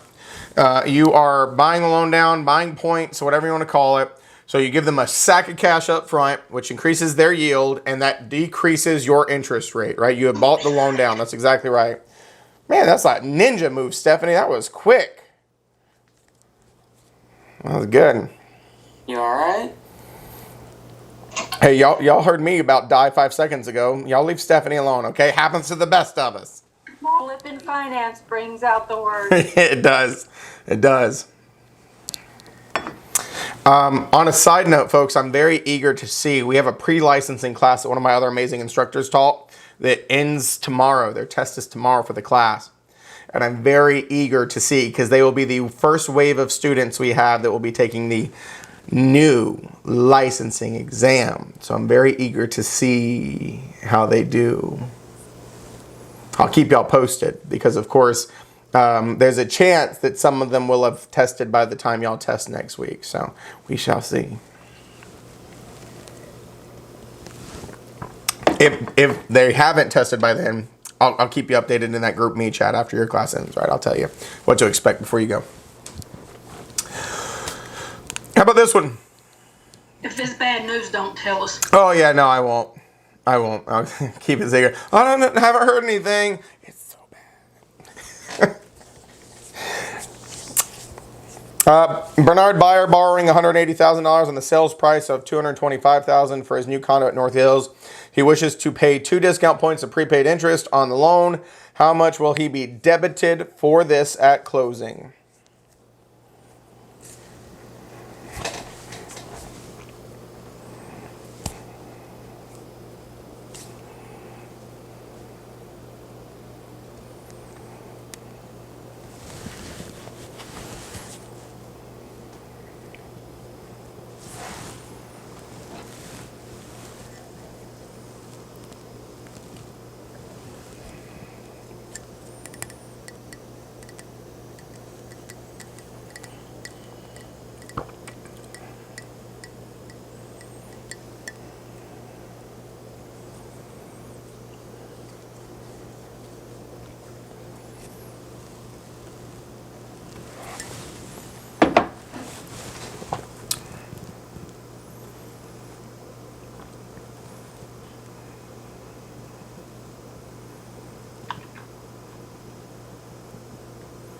I was hoping for a couple more answers than that, but it looks like some of y'all are just giving up. So maybe I'll I'll just tell you the answer. There we go. Now we're getting somewhere. On a side note, I totally have the Beach Boys stuck in my head. I don't know why. I think I'm going delirious. I wish they all could be California. Stuck in my head. I don't know.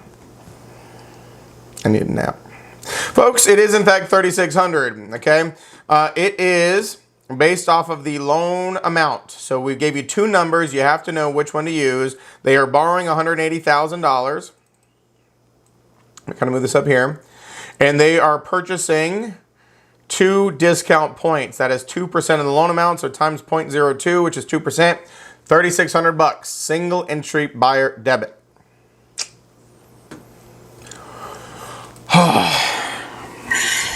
Seth, at least it isn't the Bee Gees. It isn't the what?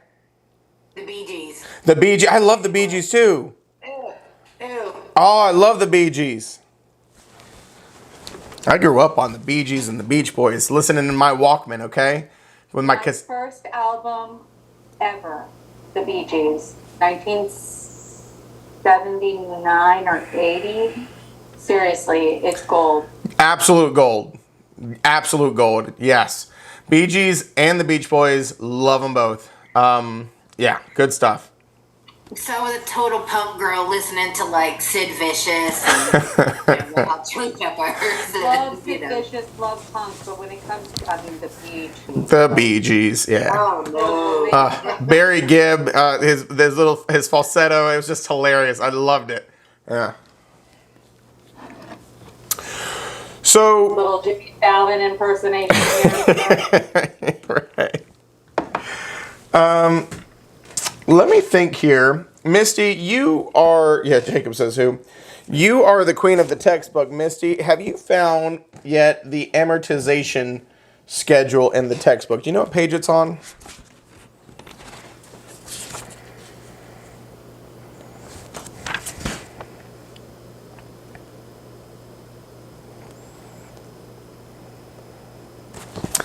If not, I've got one I can share. Just gotta hunt it down. I gotta show you all this. Let's see.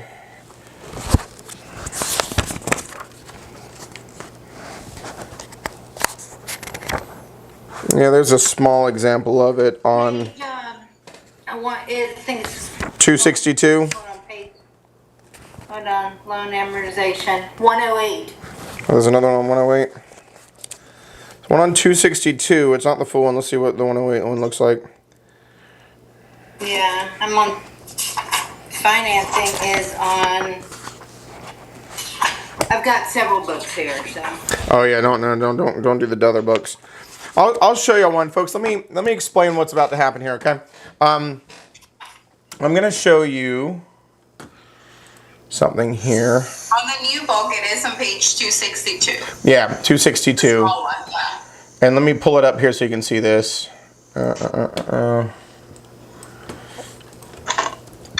Because this is hands down. Well, not hands down. This is getting into the math that there's really no chance of you liking it unless you're Stephanie. But, I'm kidding.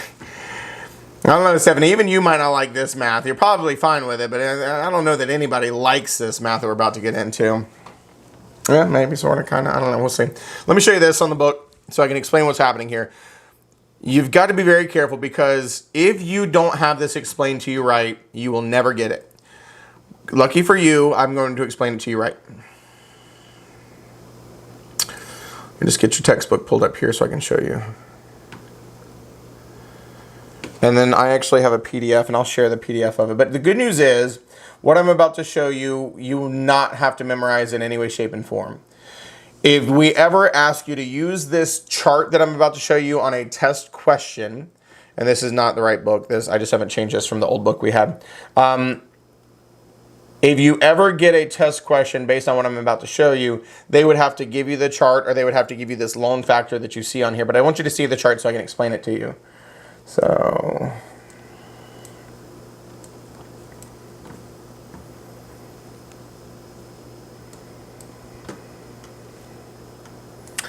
textbook.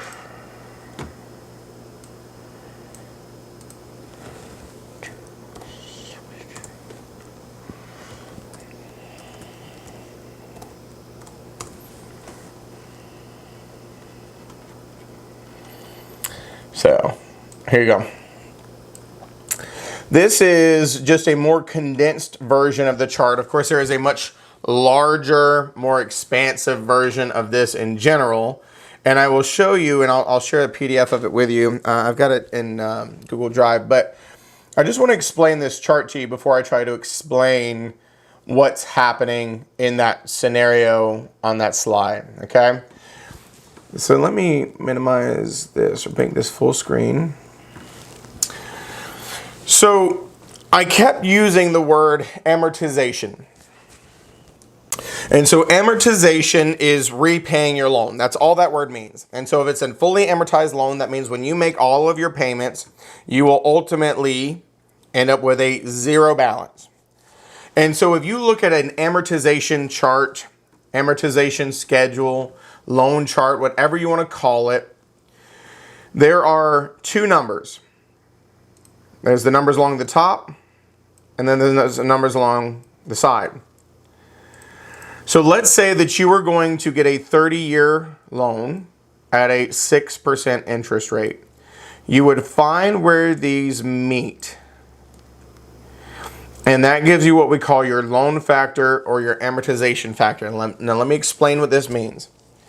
If you borrowed $1,000 under these loan terms, 30 years at 6% interest, you would have to pay $6 a month to pay that balance off over the next 30 years. That's it. If you borrowed $1,000 and promised to pay it back over 30 years at 6% interest, this chart is telling you would have to pay $6 a month to pay it down to a zero balance over the next 30 years. So this amortization chart is a chart that is smarter than you or I, that tells you how much you would have to pay each month to pay off $1,000 based on your loan term. Why? Because it's not just simple division, folks. You've got interest that decreases and principal that increases. It would be impossible for anyone in this room, probably even Stephanie, to fully calculate an amortization schedule without using this chart. It would just require so much calculations. It's just nonsensical to most of us. So this chart is a very smart chart. Well, folks, this is based on $1,000. If you borrow money to buy a home, is it ever just $1,000? No. So what you can do is you can use this basis of $1,000 to figure out what your principal and interest payment would be to pay off your home loan. Let me give you an example. If you were to borrow $200,000 to buy a house and you wanted to pay it off over 30 years at 6% interest, the question is, how many times does 1,000 go into 200,000? So all you have to do is take your $200,000 principal balance, divide it by 1,000. So you would have to pay $6 200 times a month in order to pay this off over the next 30 years. In other words, 200 times 6 gives you your principal and interest payment to pay back your loan amount. That's all this chart is. This is how you calculate your principal and interest payment. Loan amount divided by 1,000 times your loan factor gives you your principal and interest payment.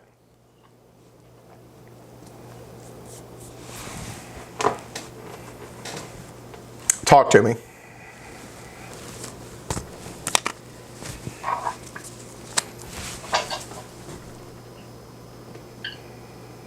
Does it make sense? Did I lose you? Somewhat, kind of? So we have to follow this loan, this chart for the loan factor always? Yes, there is no possible way for you to come up with a loan factor on your own. So if you ever get a test question, it will either be with a chart on your test so you can find the loan factor the way that I just showed you, or it will be like this where they have already given you the loan factor. Okay. Those are the only two options. Say it again, Jacob. So why did you times it 200? I'm sorry, so why did you times it by 200? Yeah, let me bring the chart back up and I'll show you. If you look, that is only going to pay off $1,000. So if you borrowed $200,000, we're trying to figure out how much would you have to pay off $200,000. So I took your balance divided by the 1,000 this is based off of to figure out how many times you would have to make this payment in order to pay off this amount. So it's $6 200 times a month, or in other words, 200 times 6 each month. 10-4. Yeah. So let me give you one more example here, as Josh said, and then I'm going to go to the actual, problem, and we'll work through it together. Go ahead, Monica. Go ahead. Will there be accelerated depreciation formulas or anything in that regard? No. Okay, thank you. So let's take this a step further, okay? Let me give you a word problem here. What if we said, okay, you're purchasing a $360,000 house at a 90% LTV at 7% interest, paid back over 20 years. And we wanted to know what the principal and interest payment was for this house. So let's just take this one step at a time. Let's just go ahead and knock out the amortization factor over here. 20 years, 7%. Where do they meet? Your loan factor is 775. So that means that based on a 20-year repayment schedule at 7%, you would have to pay $7.75 a month over the next 20 years to pay back $1,000. So the next step is, this is your purchase price. But we are trying to figure out based on loan amount. So you would take your purchase price of $360,000 times your 90% loan to value ratio. So you borrowed $324,000. Okay, that's your loan amount. And so now the question is, how much would you have to pay each month in principal and interest to fully pay off $324,000 based on these terms? So the way that we figure that out, how many times does 1,000 go into it? So we know how many times we have to make that payment. $324,000 divided by 1,000, it goes into it 324 times. So that's how many times each month you have to give them $7.75. So in other words, 324 times $7.75. The principal and interest payment for this borrowed amount at this repayment schedule would be $2,511 each month to pay off this debt over the next 20 years. So Seth, this is what I did when I paid mine off early. We used this cheat sheet to see how much extra I needed to pay each month to get it to where I wanted it to be. There you go. I mean, when you look at it, right? I mean, there's a couple different ways to calculate this. You know that you're, and folks, think about it. The standard is 30 years, but that's not the only thing you're going to be tested on. So what this means, if you did 20 years in this regard, how many payments did you make? If you did not pay early like Stephanie did, how many payments do you end up making? 240. 240. If you did a 10-year mortgage, how many payments are you making? 120. 120. There you go. Don't overcomplicate this. So basically, this is what we just calculated was how much in principal interest, or how much principal interest you'd have to pay each month over 240 payments to pay off a balance of $324,000 at 7% interest over 20 years. That's all this is. Now, please understand that this is the debt service only. Your taxes and insurance are not included in here. Debt service only includes principal and interest. Now, let me make a powerful statement, folks. Your monthly payment can absolutely change even with a fixed rate mortgage. You know why? Because your taxes and insurance can change. But your principal and interest is staying constant. Let me give you an example of that. My insurance has gone up 2 times in the past 3 years. My payment has jumped 2 times in the past 3 years. My taxes went up 3 years ago, so it not jumped for that too. So my monthly payment, my principal and interest has not changed. But my monthly payment has gone up 3 times since I've lived in this house because my tax bill went up and my insurance bill went up twice. Just because of the crap that's going on with insurance companies and that octennial reappraisal we talked about. Oh, I was going to say the coast. Yeah, fortunately, I'm not at the coast, but yeah, I mean that's going to be a hot mess express. So we'll see how that all pans out. Well, we all pay for the coast. Well, you're right, everybody. What's happening at the coast? Oh, the insurance is going up like 100% or something like that. And because of the way that insurance companies work, it's subsidized through everybody, through the NFIP, the National Flood Insurance Program.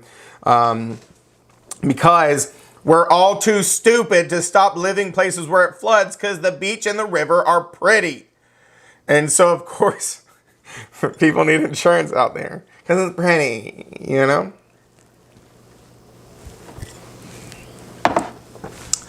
So there are more math things that come into play here, but let's move back to that actual example in the slides.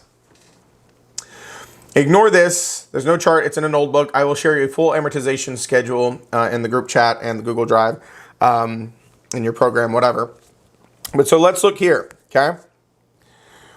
This is where we added into an extra step. The borrower wants to borrow $130,000 at 7.5% interest for 30 years. Well, folks, you would use this on the chart to find this, but since they gave you this, you're good. You can really ignore this for most things. Now, not all, I'll explain that later, but you've got the loan factor. So the estimated annual taxes are $1,200 and the estimated insurance premium is $360. So what is the monthly pity payment? Now, let's do this step by step. Based on what I just told you, work through this and find me what the principal and interest payment is. You've got the loan factor. You've got the loan amount. What would be your principal and interest payment?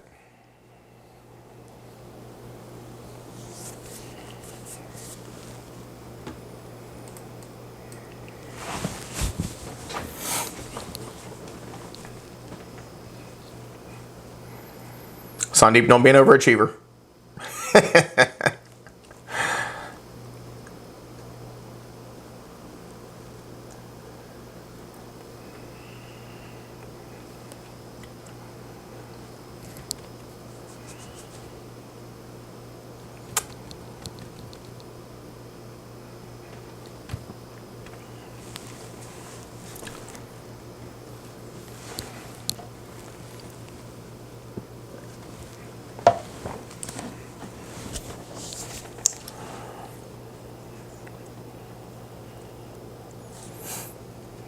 Just looking for the principal and interest payment.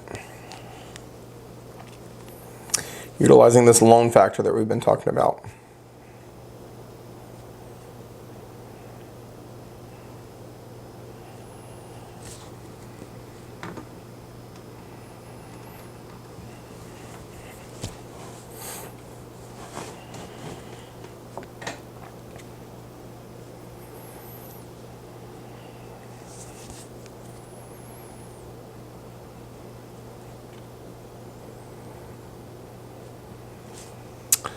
Seeing a lot of consistency in the answers, which is typically a good sign.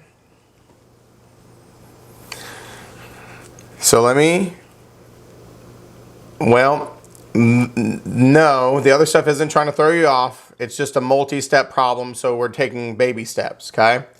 So the first thing is find the principal and interest payment. So folks, you've got your balance of $130,000, and that loan factor is based on $1,000. So $130,000 divided by 1,000 is how many times each month you would have to pay that amount to fully amortize this borrowed based on the given factors, okay? So 130 times 6.99, and that gives us your principal and interest, or your debt service, as it were, of $908.70. Now, the question wants to know your full pity payment. Here's the thing, folks. It is super, super complicated. You ready for this? You know how we calculate your taxes and insurance? Your annual bill is $1,200. You're making monthly payments, divided by 12, slap it in here. Your annual bill is this, divided by 12, slap it in here. That's how they calculate your pity payment. Your principal and interest plus 1/12 of your tax bill plus 1/12 of your insurance bill. That's your pity payment. Put it all together for me.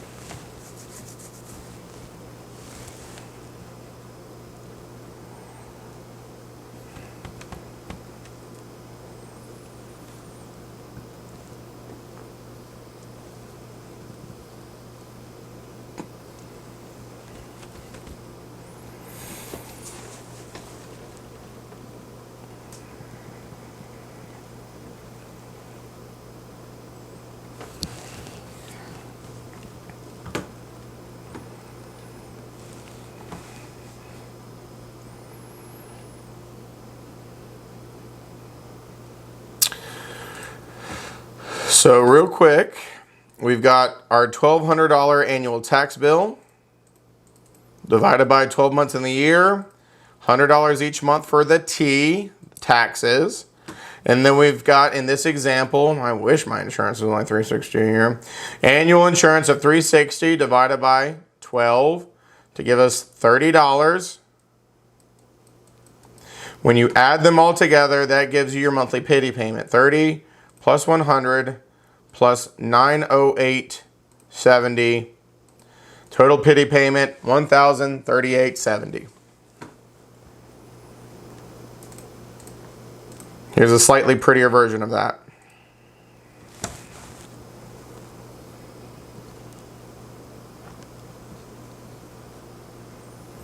That is quite literally how they design your pity payment. Your monthly payment is based on the amount to amortize your loan, the debt service, based on your loan terms. And then they want 1/12 of your taxes, 1/12 of your insurance. So then that way every month they're collecting enough to pay your bill when it's due. The stuff they collect at closing, I called that initial escrows, that's a cushion in case things go up. So that way they have a little buffer in your account.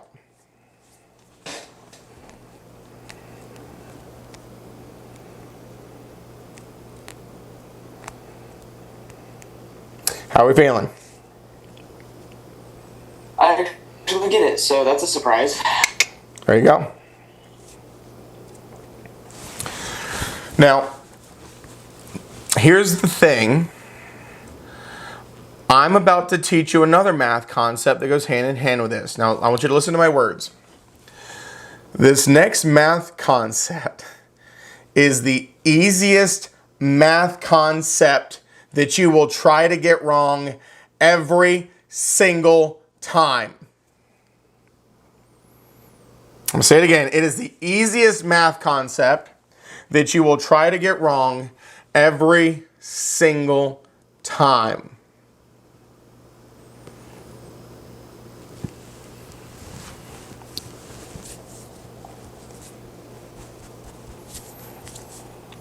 Let me show you what I mean. Before I even teach it to you, let's play a fun game.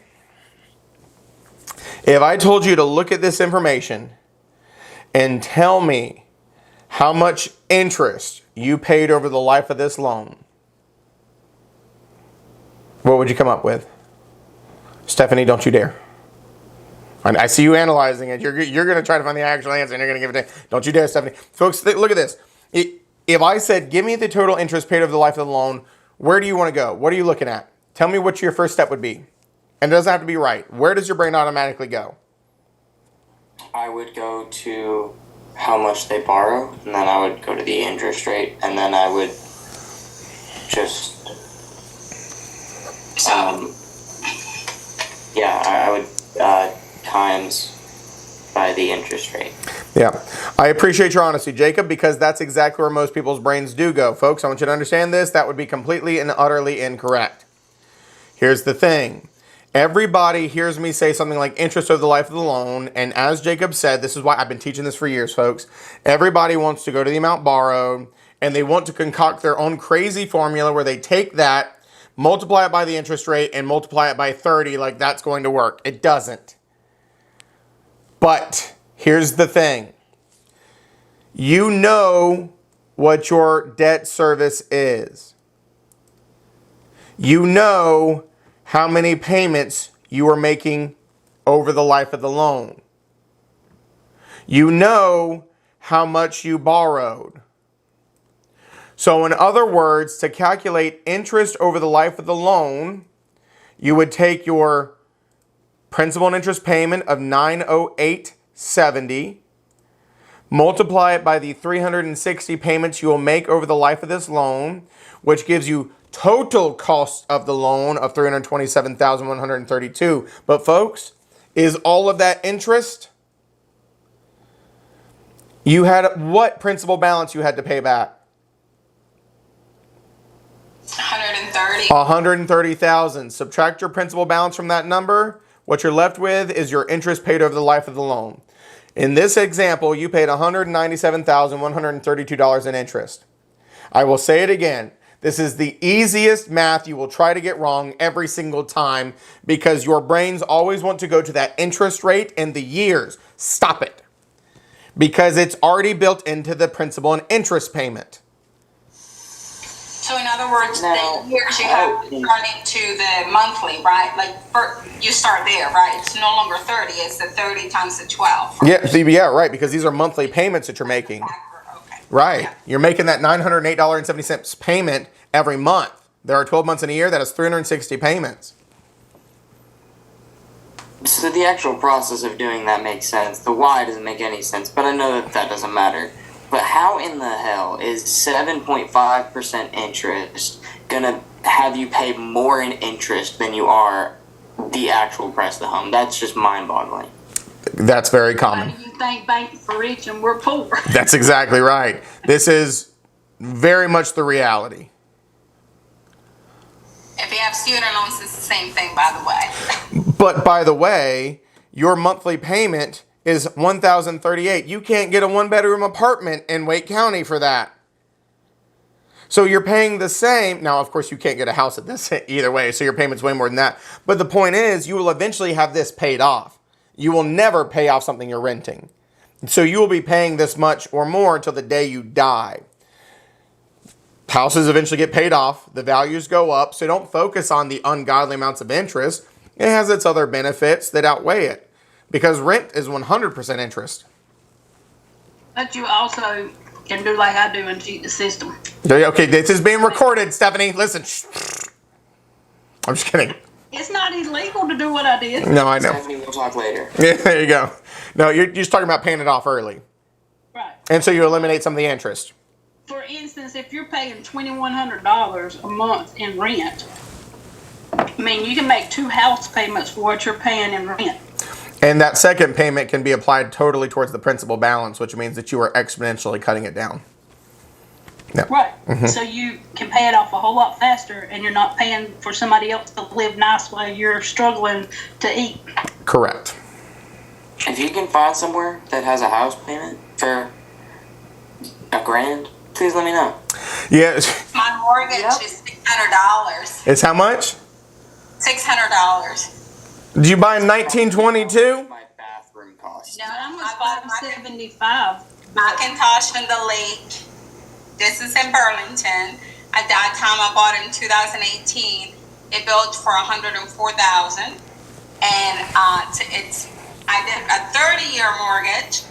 I paid $599. To be honest, I ran it for $1,800, and my mortgage is $599.95. There you go. And a $400,000 house now. Now it's worth. I think it's worth about almost $300,000. Yeah, a $300,000 house now to get a mortgage on is, I mean, over $3,000 a month. Jacob, you got to decide where you want to live, and that's going to determine what you can afford also. Yeah, Stephanie's right, Jacob. If you go and you buy yourself a little acre, get yourself maybe a mobile home, you're a handyman, then you flip that, live in it 5 years, fix it up, make a profit, you can use that as a down payment, and then slowly work your way up. It works. It works. It does. So sometimes you're not getting your ideal property in the beginning, but also be aware that that 1 acre is very coveted right now because everybody has that mentality. Everybody wants the 1 acre. So in the area I'm in, one of my past students just bought just barely over like 1.3 acres in Johnston County, kind of in the 4042 area. That 1 They pay acre, way too much because they probably pay $75,000 an acre. $127,000 for just over an acre. They're Okay, crazy. so we're 20 minutes away and we're at $27,000 an acre. If you go 10 more minutes down the road, you can get it for 12. Where at? What city? What county are you in? Where? So I'm in Johnston County, but I'm on the southern end of it. And I'm in Harnett County. So in Harnett County, I have 7 acres of land and a modular home. And I paid 7 years ago, which it was also in foreclosure. It was a foreclosure, yeah. So you got to probably get a good deal. And I also have a handyman for a husband. There you we go. have to flip a lot of stuff. But we only paid 91,000 total for all of that. Now, here's the thing, okay? Listen, this is not helpful because this is not the reality that we are in right now. Jacob's right. Things have changed a lot in the past decade. I can help Jacob if he wants to live in But Harnett on County. the bright side, It's moving down 40. That's very true. I mean, it's moving into our areas. My older son is now out in Sampson County, but he's got double of what I've got and pays less than what we pay. You know. So I mean, even though his drive into work is 45 minutes, he still has a decent home. yeah, no, and I mean, I got a plan, but that doesn't change the fact that it absolutely blows my mind that you guys are talking about owning a home on how many acres? She said 7. I don't know what she said. 7 acres for 90 grand.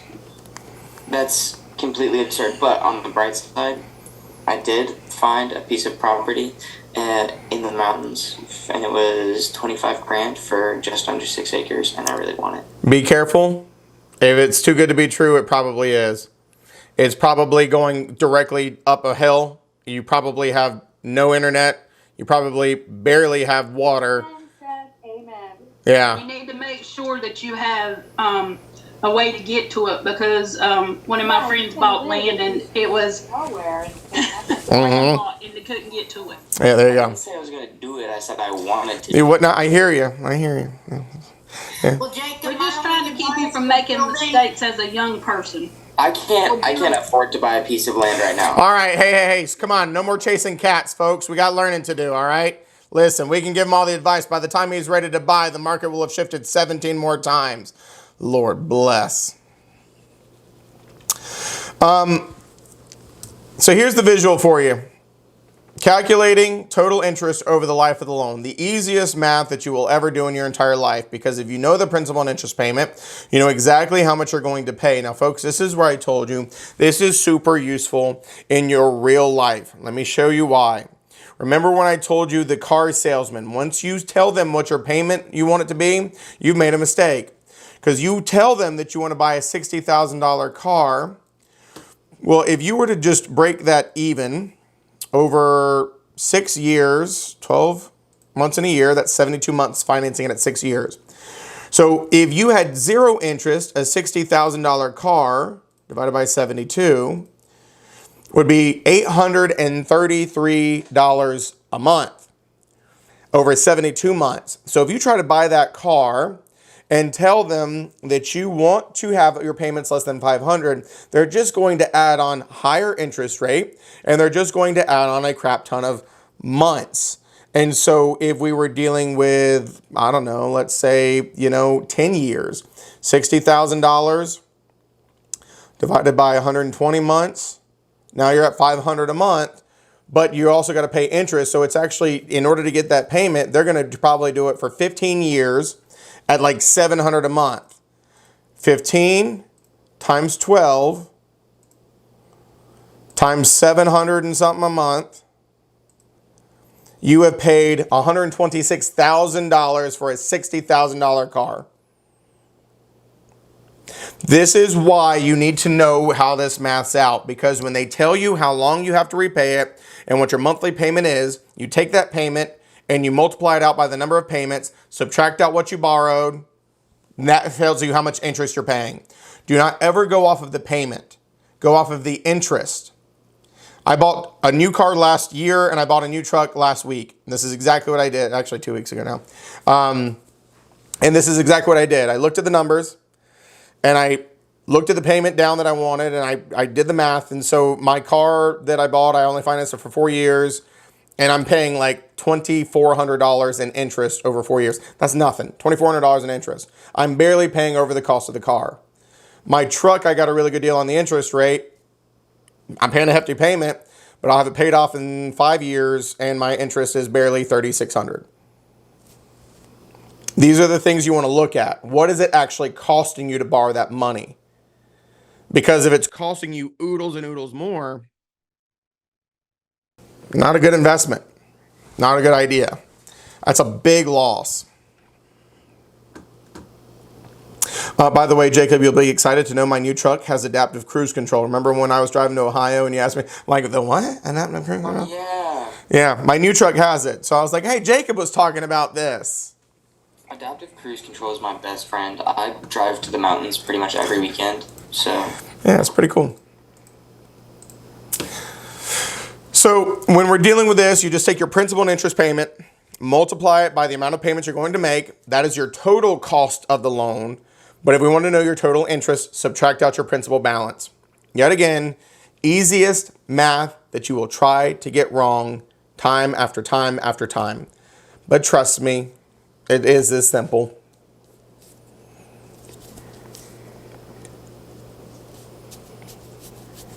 Everybody still okay? Sure, why not?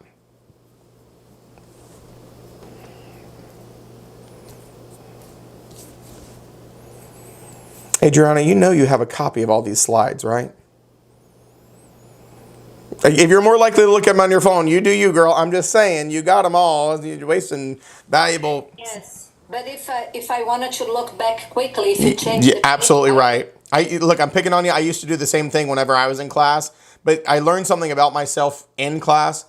No matter how many notes I take, no matter how many pictures I take, I don't go back and look at them. I know that about myself. I still do it, but I don't go back and look at them. Well, it helps. Preach. That is so true. Uh-huh. I hate it. I take notes and notes like a psycho, and I never fucking review them. Never. I've got books from like when I took this class. I still got my notebook from whenever I became a broker. Somewhere laying around here. I never looked at it once. I mean, don't get me wrong, I studied from the textbook, but I never looked at my notes. I don't really look at the notes either. I think that taking notes is much less of taking notes so you can go back and look at them because you actually... But it's a retention thing. Yeah. I think it just slows you down so you can retain it. Yeah, some people have to like take it from here to be able to retain it. Yeah, so there's that, and also I do it just to help me keep focus because otherwise I'm like ADHD all over. Oh, right. You'll be all over the place, not doing what you're, not focusing and paying attention. Yeah. For me, I like your slides because I like your examples. I'm very hands-on. I don't do notes, but if I see the example, I go back and I see you have that in your slides. Now that's different from the prior class that I took at your school too. Oh yeah. So, and it's crazy. There's a lot of different learning styles, as we call it. So I try to incorporate a lot. So there's slides for people who are visual, but then I also give real world examples for people who are auditory. And so we can kind of give you multifaceted ways of trying to learn it, right? That's the whole point. So let me throw another thing into the mix here. And then you're almost to your next break, so your brains can recuperate just a little bit. When we're dealing with the amortization math, I already showed you this once, very briefly. You are making a principal and interest payment that is fully amortized, fixed rate mortgage. It is the exact same principal interest payment. First payment, second payment, third payment, 20th payment, 100th payment, however many payments you have. And so you can use that information and your interest rate to figure out your monthly interest, and whatever is left over after paying your monthly interest goes towards your principal balance. So if you were to ever get a math question that just wanted your monthly interest, it's just simple interest. So in this example, you're borrowed $75,500 at 7% interest. So your first payment, what you're looking at, is your loan amount of $75,500 times your interest rate of 7%, but that is an annual interest rate. So if we wanted to know your monthly interest, divide by 12. That is your monthly interest for your first payment. So if this is your principal and interest payment, this much goes towards interest first, because the bank always gets their interest first, and everything that's left over goes towards your principal balance. In this case, it's piddly. $498.75 is your principal balance, or your principal and interest payment, minus the amount that goes towards your interest of $440.42, leaves you $58.33 that gets applied towards your principal balance. So then the next month, your principal balance is no longer $75,500. It is that amount less that $58.33. And this repeats and repeats and repeats. And every month, the amount that you pay towards interest goes down a little bit, and the amount that gets applied towards principal goes up a little bit. And not until about year 17 does it really start becoming kind of equal. And then you start making some really big strides after months 18 and 19 to paying it off if you're just going through your normal amortization schedule. That being said, go take a break. Yeah, you're 17. Don't think too much about it, Jacob. What's your alternative? You just got to die. You either just keep paying it or you die one day, right? 17 years isn't that long. You'll be all right. It's like half of me. All right. Yeah. It goes by fast, man. Y'all enjoy your break. I'll see you back at 8:40. Jacob, I just thought about something. Where are you at? I'm right here. Aren't you 22? 21. 21. You are having a rough night that you said that 17 is like half of you. And then I corrected myself. I know. I was like looking at it. Yeah. I've literally been sick all day. I know. That's what I said. You're having a rough night, man. That's why I was gonna side with you on that because I know you know better. Yeah, that's rough. Jacob, that's like half of me. Yeah. I don't know if you noticed, but I like dozed off like 2 or 3 times for a second there. Struggle busting. I hear you, man. Yeah. I hear you. Believe it or not, though, 17 years does go by fast. I tell you what. 77 facts. Justin said facts too. Facts. That's right. It does. I tell you what. You blink, and it goes by. 17 years ago. What would I have been doing 17 years ago? Potty training. No, I definitely would have been potty trained. Most likely. I was just picking on you. You would have probably... So I would have been in, what is that? It would Kindergarten? have been 4, honey. 21 minus 17 is 4. Yeah. But, I mean, depending on the time of year, right? I mean, 4-ish to getting on 5. So I'll tell you what, Jacob, I'll tell you what you'd be doing because I have a 4-year-old. You'd be running around the house screaming at your brothers, trying to kill people and getting hurt 24/7. That's what mine does. So if that's what you were doing at 4, I promise. Especially because you said you got, what, 3 brothers and a sister? 2 brothers? Yeah, I'm the youngest by like a lot, though. None of them are an age to me. By the time I was 8, pretty much all of them moved out. Oh, your parents restarted. Oh, I hear you. Pretty much. Yep. Folks, let's get into the other side of this, okay? We've talked about some math stuff. Now, please don't think that we're done with the math stuff. We're not. We're going to switch gears, okay? Let me explain to you why I told you that you technically don't have a mortgage in North Carolina. The reason is, in the financial world, we divide all the states into one of 2 categories, financially speaking. They are either what we call title theory states or lien theory states. Now, let me make a statement for you. Outside of this class, nobody would ever know the difference between which state they are in. The only time this matters is on your test. Because realistically speaking, what it comes down to is if you were to ever get your house foreclosed on, it would act different. So hopefully that never happens to you, but if it does, that is the difference between title theory and lien theory from a practical point of view. From a real estate class point of view, there's more to it than that. So the reason why I keep saying that we don't have mortgages in North Carolina is because North Carolina is, and this is testable, a title theory state. We are not the only title theory state, but we absolutely are a title theory state. So what that means is, when you go and you buy a house, you borrow money from the bank. Well, you make a promise to pay the bank that money back, and that promise is outlined on a promissory note. The promise to pay back the debt and the terms within. It's called a promissory note. Sometimes it's called a note. But that's the obligation to pay back the debt. So the thing is, folks, I want to make a point to you here. We've been hanging out for several weeks now. You've all gotten to know me, I'd say, pretty well. Okay, we've been spending some time together. So here's my question to you. If I met you out in public and I said, hey, listen, can I borrow $1? I'll pay it back. Would any of you y'all like me enough to let me borrow $1? I just give you the dollar. I wouldn't worry about you. Well, see, there you go. That's mighty swell of you, right? So some of you would just give me $1. Most of you would hopefully let me borrow it because, $1 is pretty inconsequential. And listen, I'm good for it. I'd pay it back. Now let's change things, though. Even as friends, if I looked at you and I said, let me borrow $200,000, even if we're friends, are any of you going to let me borrow $200,000? Not without some type of documentation. There you go. Now let me change it one more time.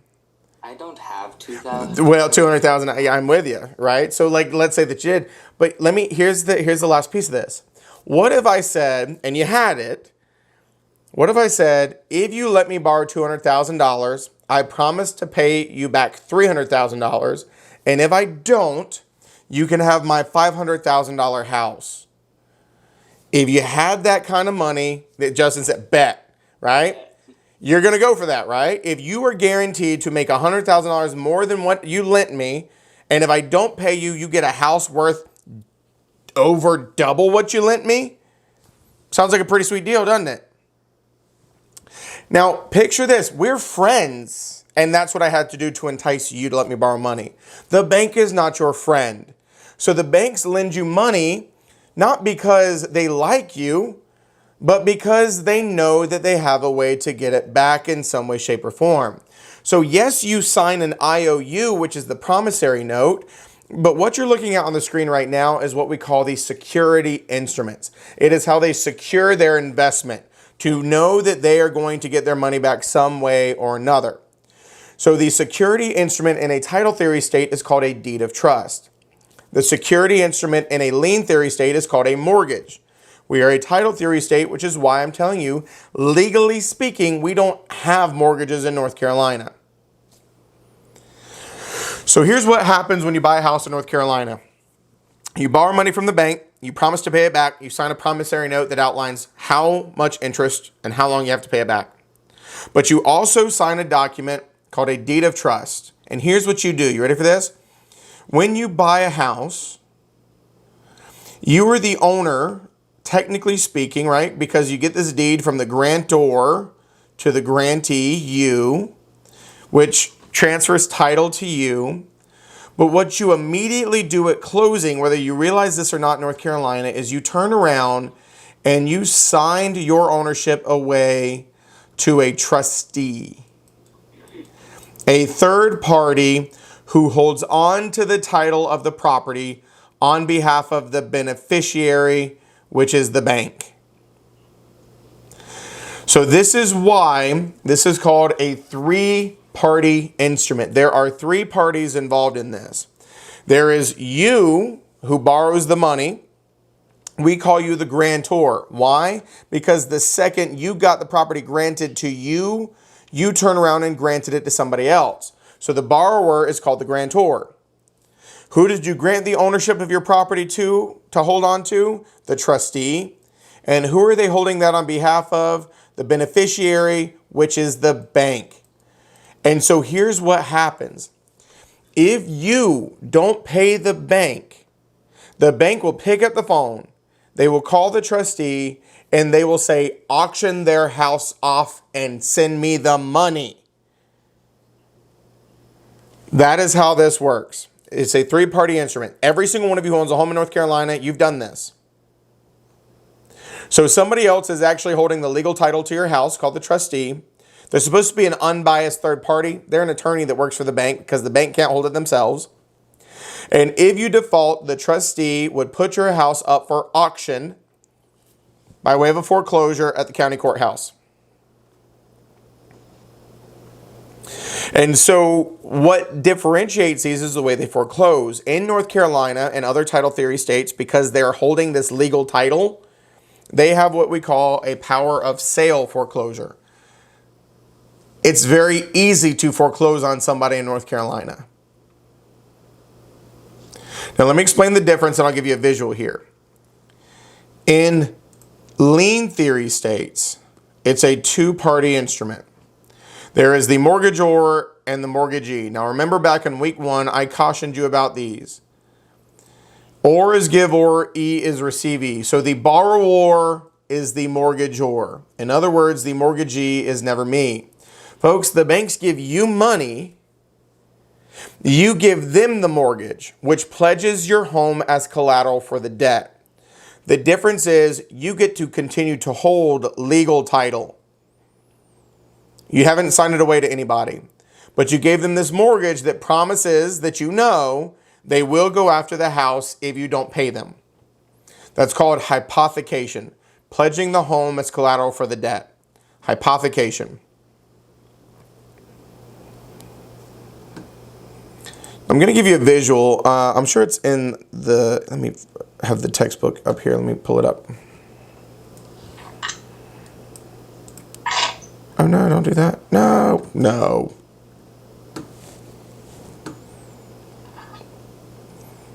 You ever do that where you're like trying to maximize your window and you hit the X instead and it's just gone? Yeah, that just happened. So there's that. I was going to find you another example of it real quick because it's going to be faster. But let me show you this.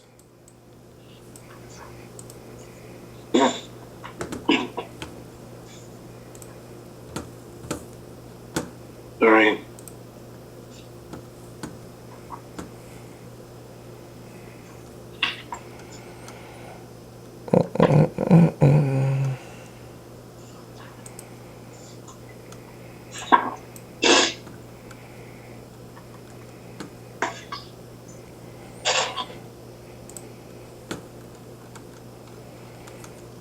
Here's the visual I want to show you.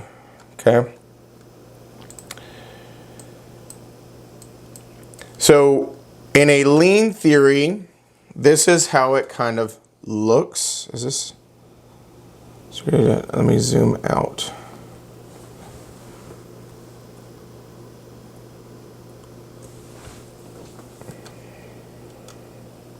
That's kind of hard to see.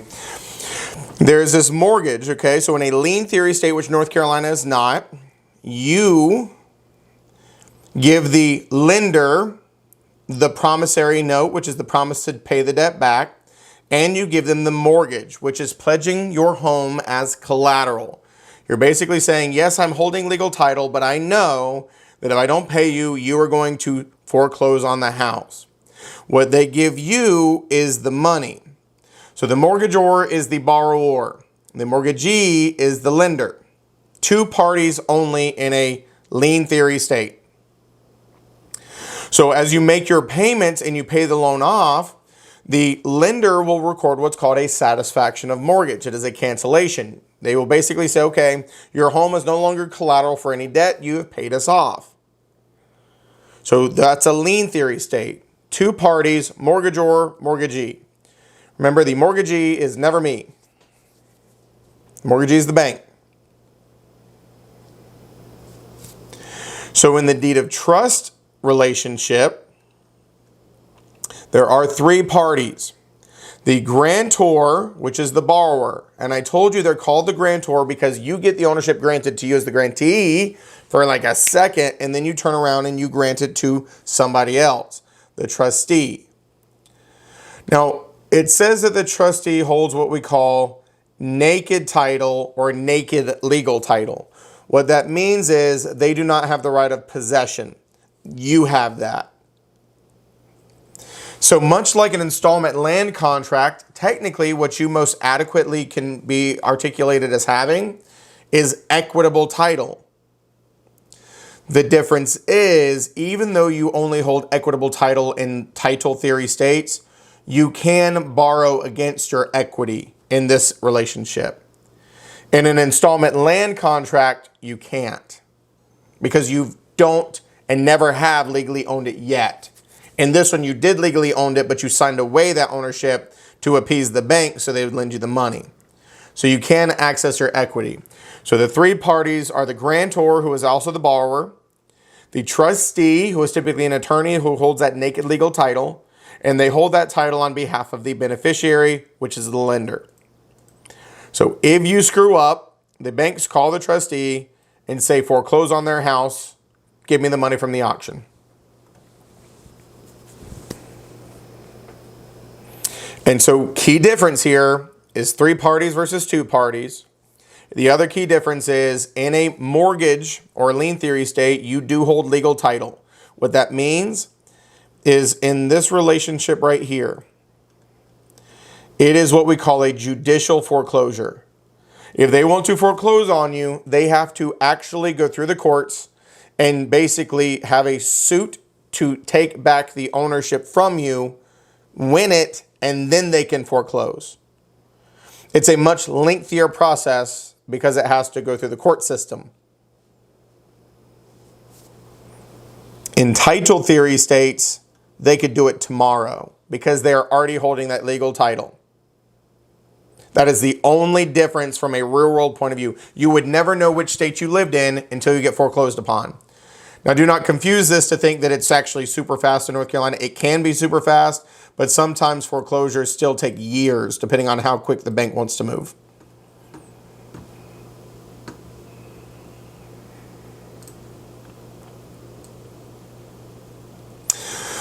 So they give you money. You give the bank the promissory note, which is the promise to repay the debt. And you give the deed of trust to the trustee, which transfers your naked legal title over to the trustee, who holds it on behalf of the beneficiary. 3 parties. As you pay the loan off, they will give you what's called a deed reconveyance, or in other words, a release of deed of trust. Basically saying, this deed of trust did exist, but it's no longer in place because they paid us off. So what that means is the ownership reverts back to you completely and utterly legally.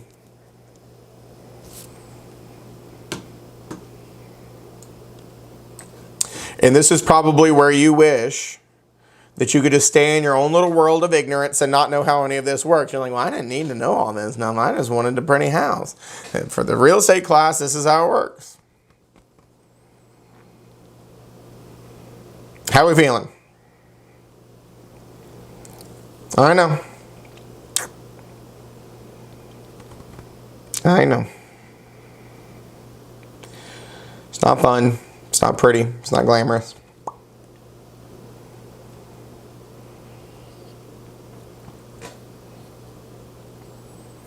You don't need to know which states are which, except for North Carolina as a title theory state. You absolutely need to know that. So let's take this a step further and talk about some of the other components here. I keep saying promissory note. So let's stop talking about this for a second, and let's just look at the promissory note, okay? The promissory note is the IOU. That is the thing I told you is actually worth a lot, because when you borrow $200,000 from the bank, your promissory note is sometimes valued at $500,000, because what they get is the money you borrowed back plus the interest.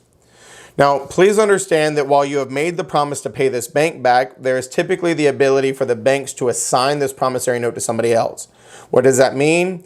It means they could be the ones that originated your loan, and then you may not even make the first payment to them because they may turn around and sell it immediately after you close. And so your first payment would be to a different bank. That happened to me when I first bought mine. I had 4 different companies before I made my first payment. I was so mad because I had everything ready to go, and then it gave me a new company, and then I was like, okay. And then about the time I got ready to mail that one, and then the third one. I had already mailed to the third person and they changed the name again. I was like, dear God, Jesus. They basically will put that in there that they have the right to assign it. They can't change the terms, but they have the right to sell it off to other people. Now, folks understand that they sell this off and they make money from selling it. Why? Because that IOU is as valuable as $500,000. So they may turn around and sell it to somebody, even though they only lent you $200,000, they may sell it to another bank for $300,000. So they just made $100,000 in less than a week on top of whatever discount points they paid. And then the next bank's okay with it. Why? Because they're still going to make the other $200,000 in interest if it comes to fruition. So these things happen all the time. Now we're going to talk about the promissory notes more in just a second and things that can be in them. But the promissory note is the evidence of the debt and the promise to pay it back. The mortgage or the deed of trust is a security instrument which states that your home is collateral for the debt. If you don't pay us, we are going after the house. Now let me use a blast from the past reference.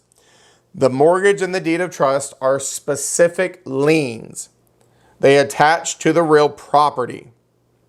They are specific liens.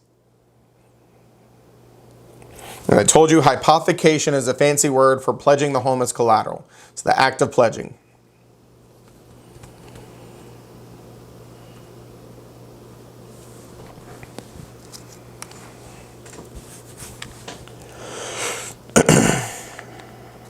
So, promissory notes, deed of trust, both of these are financing instruments. They're both extremely testable. So let's keep having some conversations about the things you need to know with these. The deed of trust is in title theory states. Mortgages are in lien theory states. And so you have actually conveyed that naked legal title over to the trustee in a quote-unquote trust relationship, who holds that legal title on behalf of the beneficiary, which is the bank. Of course, we have to clearly identify the parties, who's the beneficiary, who's the borrower. Has to contain the legal description of the property because it is a specific lien attached to said property. Has to be in writing under the statute of frauds. Has to be recorded under the Connor Act. And so it is a specific lien against the property. Now remember, if these were not satisfied and you tried to convey ownership, they would be appurtenances. They don't go away. But most people do not want your property with somebody else's right to go after that property. So that is why we typically pay off all of our debts to the bank. They release it and we can convey clear title with no encumbrances, financially speaking, at that point.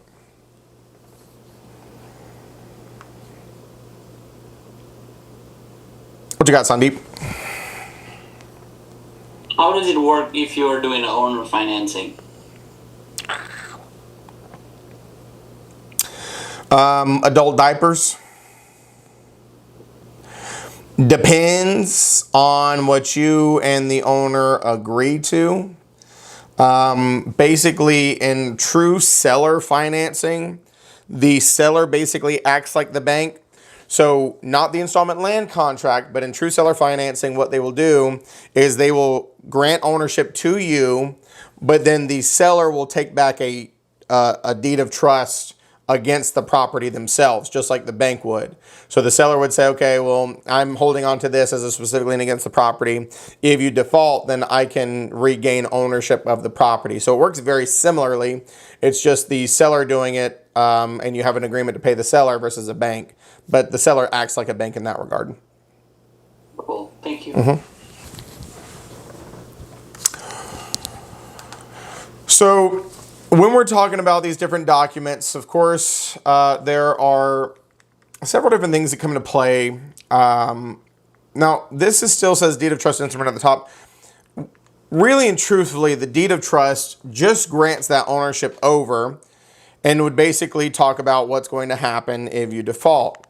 More of the specifics are outlined in the promissory note, but of course, big discussions that have to come into play is, of course, your obligation to pay the debt back, the timing on paying the debt, basically what happens if you are in a position of losing your rights on it, how you could regain those rights, could you fix a default, maintaining adequate insurance.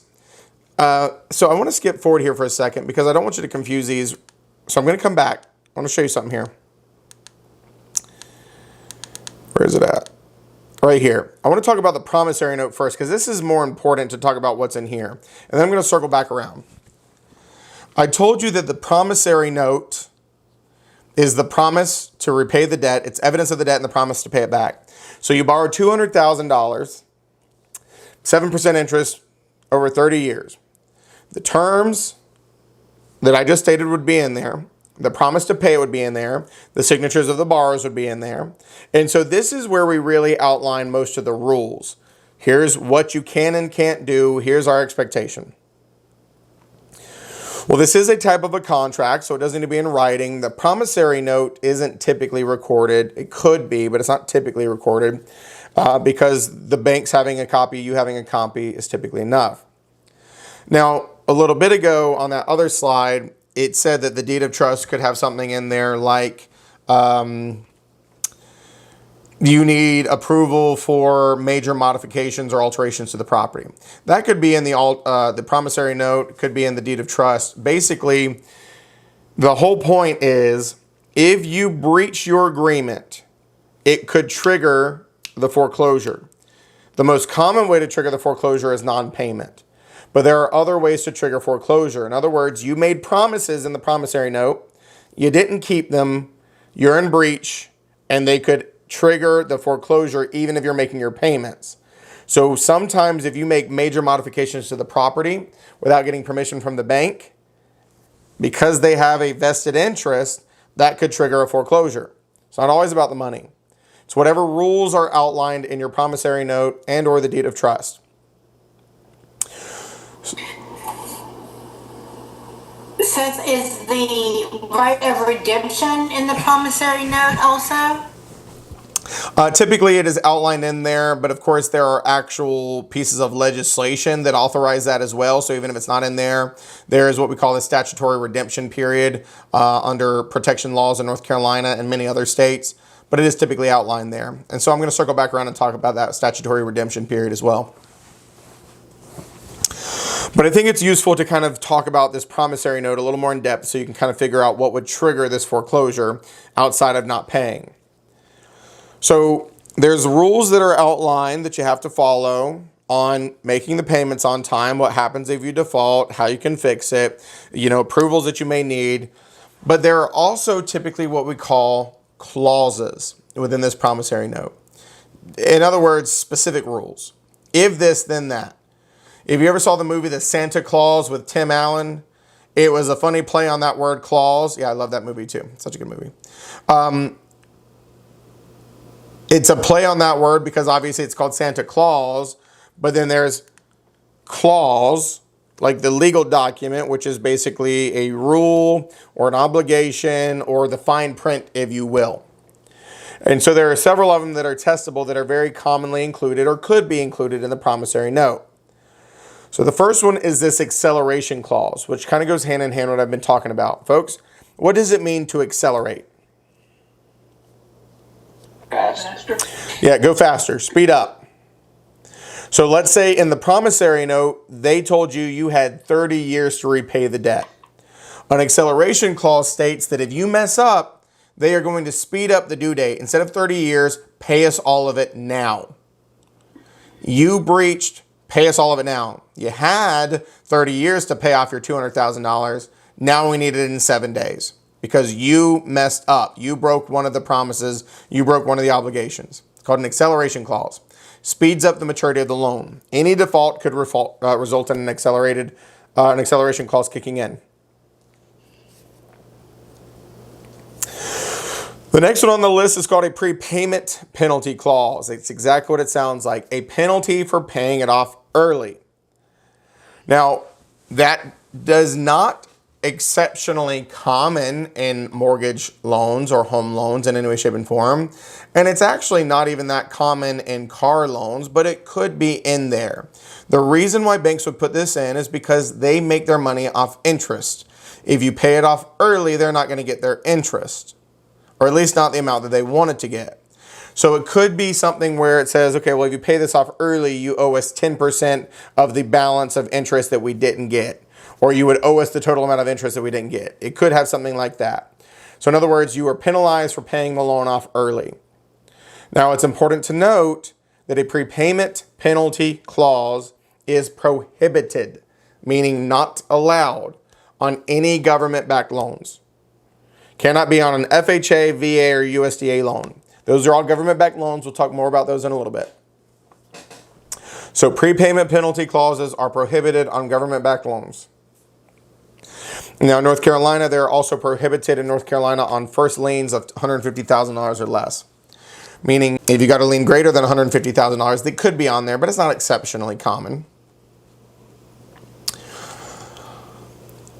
So the last one on this list, not the last clause in general, but the last one on this list is called an alienation clause. Folks, when did we use the term alienate before, or alienation?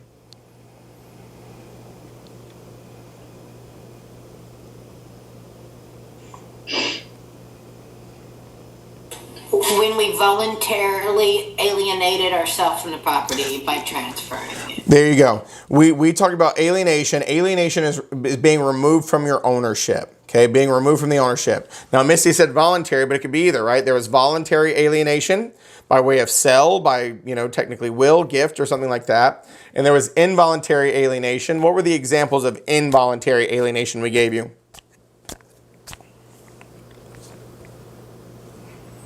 For deeds. Eminent domain. Eminent domain, the right of the government to take your property for the greater good. Escheat, yep.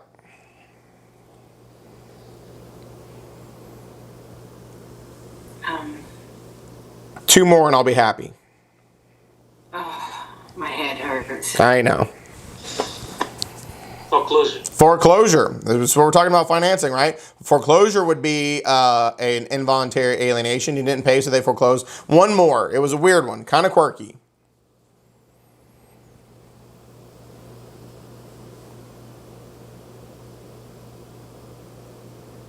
It was pretty similar to a type of easement, but it wasn't an easement.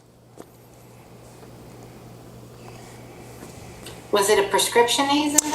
It's the thing that meets the exact same criteria as the prescriptive easement, but is not a prescriptive easement. What did we call that? Adverse possession. There you go. Remember, an easement is I should get to use this because this OCEAN acronym. Adverse possession is I should get to own this because of that OCEAN acronym.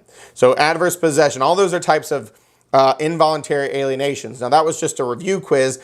When we're talking about alienation though, it's removing yourself from the ownership.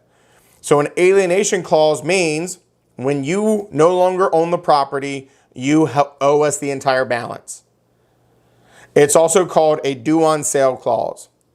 Well folks, some loans are assumable and some are not. If your loan is an assumable loan, it does not contain an alienation clause, which means somebody else could become the owner and just take over your loan in theory. But if it has an alienation clause, they cannot assume your loan. It would have to be paid off in full once a new owner takes it over. Yet again, an alienation clause, also called a due on sale clause, is prohibited, meaning not allowed on any government-backed loans. FHA, VA, and USDA loans are always assumable.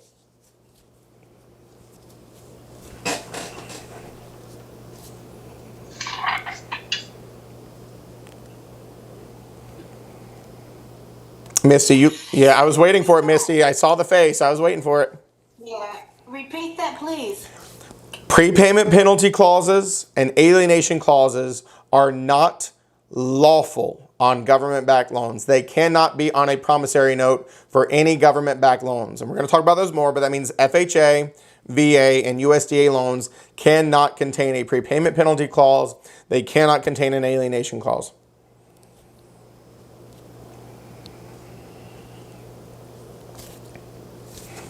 So they are only applicable for conventional loans, then, right? Yeah. Prepayment penalties and alienation clauses could be in conventional loans. That's exactly right, but not government-backed loans.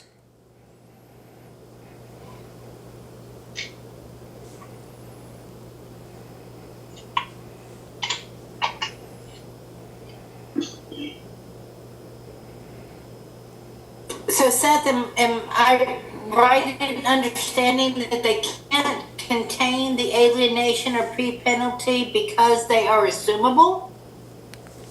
Well, those go hand in hand. The lack of the alienation clause means that your loan is assumable. If we did not want to allow anybody to assume your loan, we would put an alienation clause in your promissory note. So it's not allowed because the law states that government loans are always assumable. It's just a law.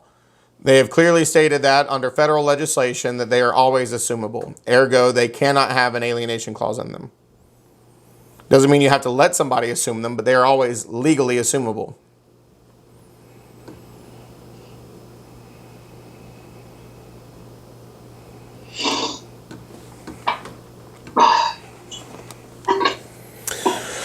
So I'm going to backtrack a little bit.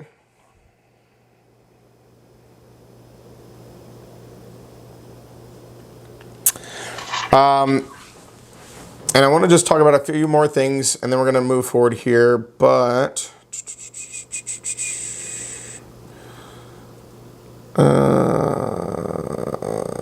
let's go here, okay? Because I want to talk about some important things before we wrap up the night. When we're dealing with the promissory note and the deed of trust, they go hand in hand. I keep saying this, okay? Deed of trust is title theory. Mortgage is lien theory. But the promissory note is the promise to pay back the debt, the evidence of the debt, and all the rules. The deed of trust or the mortgage is the security instrument that allows the bank to go after your property if you default on the home in any way, shape, and form. Now, this, for whatever reason, I need to fix this.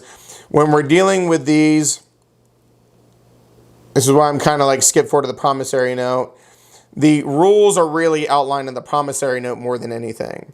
So what would be outlined is, rights of the lender, not on the deed of trust. They're not transferring the ownership. The trustee would continue to hold that. But what they do have the right to do is assign that promissory note that I was telling you about, that IOU. They can keep it and service it themselves. They could turn around and sell it to another bank. They can't change your terms, but they can sell it off. That's outlined in their rights. Of course, they have the right to proceed with the foreclosure if you default, as the powers are granted to them through these instruments, if you will. Now, I told you that there's two different methods of foreclosure. In lien theory states, it is a judicial foreclosure. We are not a lien theory state. In title theory state, it is called a power of sale foreclosure.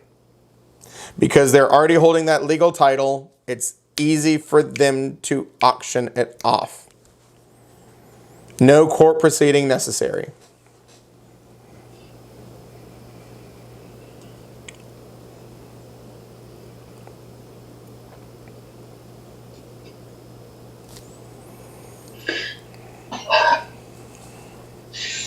I know.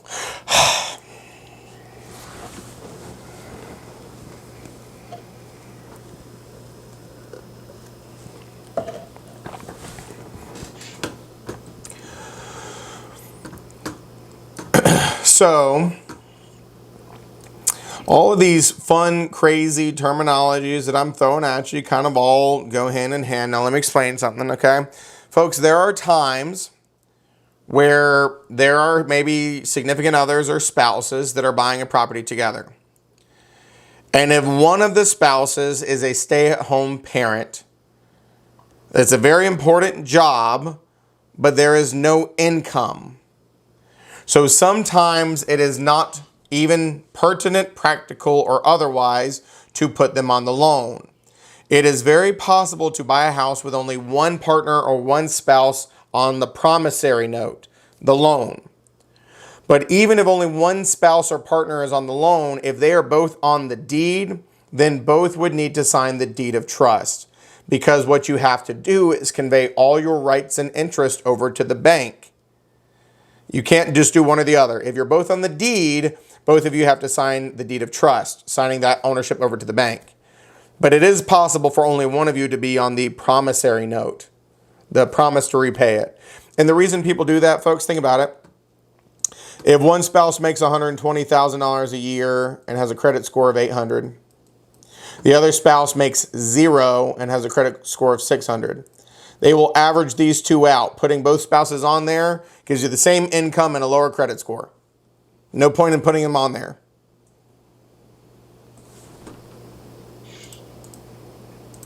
What you got, Monica? Okay, so I'm going to try to articulate this as best as I can, but is it true that it takes in a marital situation, 2 to buy, 1 to sell? Is that still accurate? You know, it's so the saying is 1 to buy, 2 to sell. Okay. 1 to buy, 2 to sell. And here's what that means. Monica, you're not married again, right? I am not. Okay. So Monica, you go out today and let's say unmarried Monica purchases a house at 123 Main Street, because I'm so creative and that's always what it is. And so you are the only one on that deed. That means you own the home in severalty. But as traumatizing as your first marriage was, for some reason you get delusional and you think it's a good idea to get married again. So you go out and you get yourself a new partner, okay? Male, female, troglodyte, whoever you want to marry. You do you, boo-boo. We're not judging, okay? So you go out and you get married again. So when you get married, you still own the property on the deed in severalty, but they have a marital interest. And so if you want to go sell that house, even though you're the only person on the deed, you would need this spouse's signature as well. So that's what we mean. Even though you bought it by yourself, if you get married thereafter without a prenuptial agreement, you need their signature in order to convey clear title. You bought it by yourself, but you got married, you need 2 signatures to sell. Thank you. Yeah, absolutely.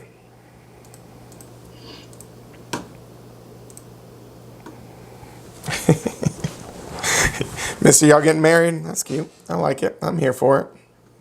Hey, it makes housing more affordable, right? Got 2 incomes. That's good. So, I keep talking about the foreclosure. Lien theory states judicial. Courts have to go to sue them to get the ownership back. It's a court process. It's very expensive. It's very lengthy. Non-judicial foreclosures, also called a power of sale foreclosure, very easy because you've already signed over the legal interest to this trustee. That's the big difference. Foreclosure is the only time you would know the difference in the states. Now, what happens is when you've got the trustee who has been ordered by the bank, the beneficiary, that says go and foreclose it. They go down to the county courthouse of the county that it's located in. They would put it on the docket, provide public notice of an upcoming foreclosure auction. These are always sold at public auction. Please understand that foreclosure is not the bank taking ownership of the property. They don't want your house. They want their money. Foreclosure is forced closure. It is forcing the sale. So they sell it at auction. Now, folks, understand that when this auction goes live, follow along with me here. Let's say that the bank is owed $250,000. And the auction starts at $100,000. Sometimes the banks will actually keep an eye on that auction and they have the right to bid on the property themselves. So they could come in here and bid on the property to try to bring the price closer to the amount that they're owed. Let's say that it doesn't get that high, but the banks bid $200,000 and that's where the auctions close. The banks would become the owner of the property. They bought it because they won the auction. Not because they really wanted it, but because in the midst of auctioning, they just happened to win.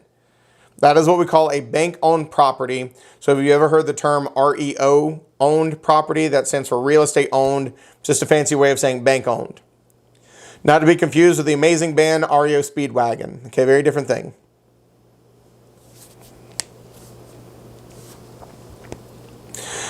You said it was what? REO, owned, real estate owned. Of course, the owned is redundant because REO means real estate owned. It's just a fancy way of saying a bank-owned property. Because Zillow owns a lot of homes too, right? Yeah, but they are what you would call an iBuyer. They basically got in the business of buying properties and then trying to turn around and flip them. Yeah. Yeah. So it's not because people defaulted. It's because they went out and bought them. What you got, Sam? So my question is if the bank starts bidding at auction, and they're already looking for $100,000 that was owed to them by the previous, person, and now they put $200,000 into the home. It seems like a backward step for them. Now they're $300 in the hole, or $300,000 in the hole. So what's the benefit? The benefit is they don't actually have to pay that money because that money was going to go to them. Okay. Yeah. I mean, let's say that they're the only lien holder. So if there was, they were owed $200,000 or $250,000, they really have already, think about this, Sam. They've probably already gotten $300,000 in interest if they've been living in this house for 10 years. They've already made their money and then some, but that doesn't change the fact that the borrower still technically owes them a principal balance. So what's going to happen is they're going to auction this off. They're going to bid on it. They're technically going to owe $200,000. Where's that money going to go? To them anyway, so they're not actually going to pay it. The only thing that will actually get paid is the foreclosure cost. And then they would just be deeded the property at cost after the foreclosure costs are paid. And so then they will basically hire a real estate broker and turn around and sell it to the public and try to make their money back that way instead of an auction.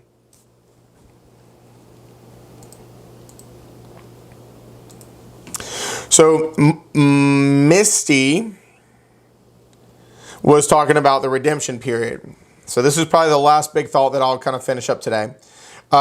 When we're dealing with a foreclosure, there is a couple different options in regard to redemption. When you are being foreclosed upon, what kicks in first is that acceleration clause. You defaulted, so your total balance is due and payable immediately. Well, most people can't pay their total balance, and so that means that the banks will say something like, pay us the full balance in 10 days or we're going to go to a foreclosure auction. If any point coming up to that period of time they give you, you can pay the full balance, you can stop the foreclosure. But if you can't, it's going to a foreclosure auction. Now in North Carolina, these auctions are public, and at the end of the bidding, we have a winning bidder, but there is what we call a 10-day upset bid period. So you can actually go and do a quiet bid at the clerk of court's office in that county. And any time that a quiet bid is done, it resets that 10-day clock. Every single time somebody puts an upset bid, you add on 10 days. Another upset bid, 10 more days. Another upset bid, 10 more days. So in theory, this foreclosure could take a year if people kept doing an upset bid. And you as the borrower could pay off the full balance anytime during one of those upset bid periods and stop the whole foreclosure from happening. But of course, the problem is if you couldn't even afford to pay your payments, how are you going to come up with $300,000 to pay off the balance? Now, in theory, if you could get another loan and pay them off, you'd be square. But you'd have to qualify for the loan. So you do always have a redemption period in every state. In North Carolina, you have up through that 10-day redemption or upset bid period to, pay off the full balance to redeem the property and not go to foreclosure. And anytime that new bid happens, that upset bid period is reset.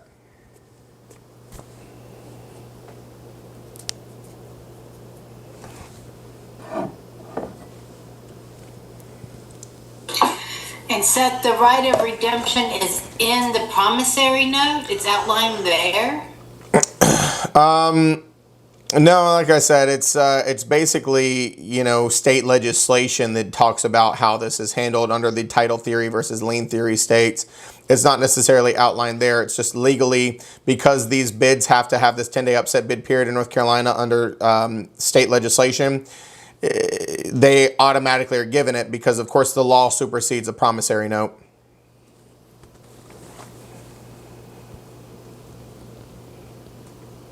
Not to say that, a promissory note couldn't outline a time period that was more generous than state legislation dictated, but...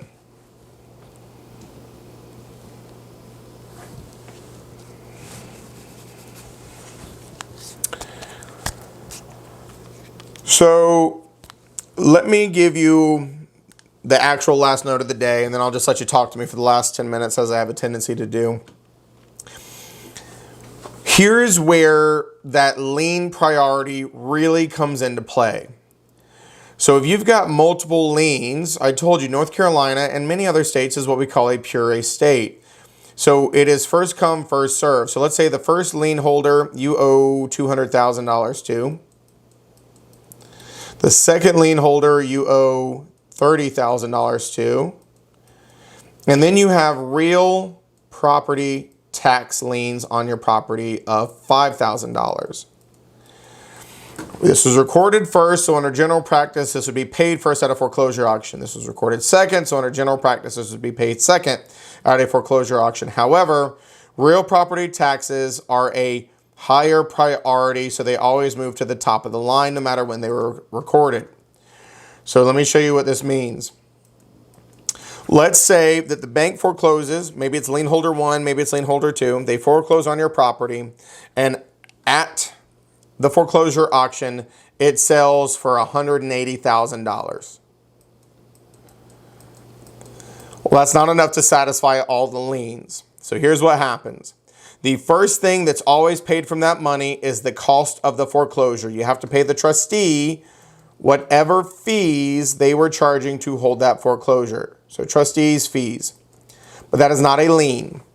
So let's say that that was $10,000 we had to pay the trustee. Now you got $170,000 left.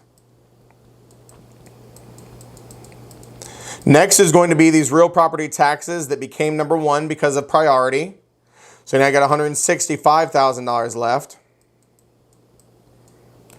And now lien holder 1 was owed $200,000. All we got left is $165,000. So here's what happens. At a foreclosure, all the liens on the property are extinguished. We remove these specific liens from the property. So this person would still be owed $35,000. This person didn't get a penny, so they're still owed $30,000. But the government says you got to remove those liens from the property so that we can convey clear title to the new owner. What that allows these lien holders to do, though, is go to court and transfer that debt into what we call a deficiency judgment, which is a general lien. Now, instead of attaching to that house, it can attach to the person that defaulted. So they could go after you for the $35,000 that you didn't pay them, and they could go after you for the $30,000 you didn't pay them. And so that is a general lien that goes after all of your assets. They have to go to court to convert it to that, but they can, and they can still go after you. So sometimes a foreclosure isn't just walk away scot-free. Not only does it kill your credit report, they could go after you in court to try to get the money some other way. It's called a deficiency judgment. But they've removed the liens on the property, the specific liens, and they're going to try to potentially do a general lien, meaning going after all of your assets for this deficiency judgment.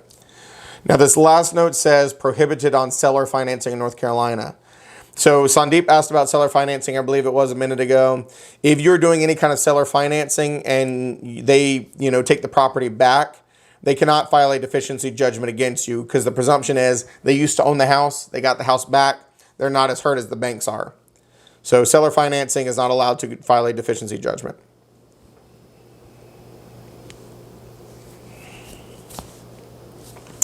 So it's important to know those, kind of priorities. Trustees' costs for the foreclosure are paid first. Highest priority lien always, no matter when it was recorded, real property taxes.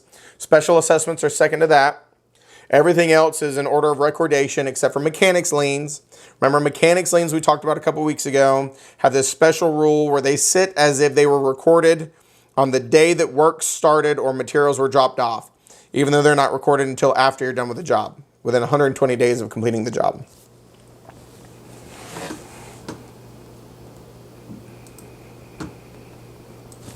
Got 7 minutes left. I'll let you just talk to me. I've tortured you enough tonight. Cruel and unusual, I know.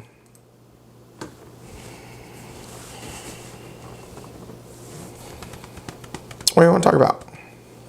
Aside from how much your head hurts or how much you're going to drink tonight. So so whenever they don't satisfy all the liens, so they go after your personal property as a general lien. They can. It's not a guarantee. So that's a good question. So Manoj, the other option is they could write it off as a debt expense, basically an unpaid balance. And so what they would do is they would write it off. And if they write it off, they forgive that debt from you. But that allows them to claim it on their taxes as a loss, which means that it would be reported to you as income. Because if they forgave $65,000 worth of debt, they would name you as the debt loss person. And so that would basically look from the IRS point of view as if you made $65,000 that year because that much was forgiven. So you could be responsible for paying taxes on that forgiven debt of $65,000. So that's another very common option. They may not go after a deficiency judgment because it involves court, but what they may do is write it off and then use it as a deduction for their taxes, and then you would get charged on it on your taxes by the IRS. That sounds complex, really. Complex, yeah. Thanks. Yeah, for sure. What you got, Adriana? If they decided to go to court to get the $65,000, but if the guy foreclosure because maybe he doesn't have a job, so he won't be able to pay that. So he can file for how do you say the word? Bankruptcy. Yes. So that's how they write off the $65 The lender, yeah. Yes. It's entirely up to them and their own business practices. Most of them, for something like that amount of money, believe it or not, probably will not file a deficiency judgment because it's too much work for the amount of money. And so most of them will probably just write it off as an expense. But I'm telling you, on their taxes, they will name you as the person who benefited from that write-off. And so then you would basically get a 1099 where it'd be like non-employee compensation. It would basically look like you made that money. And so then you would have to claim that on your taxes as forgiven debt and pay taxes on it in the eyes of the IRS. So that's what most would do. Wow. Yeah. Okay. Thank you.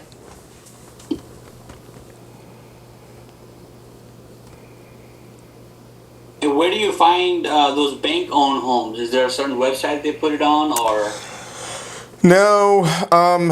The bank-owned properties, they typically do hire a real estate broker and they make it to the MLS.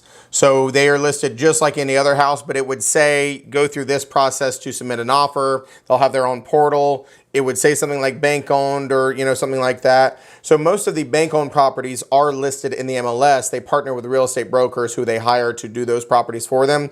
There's no special website typically.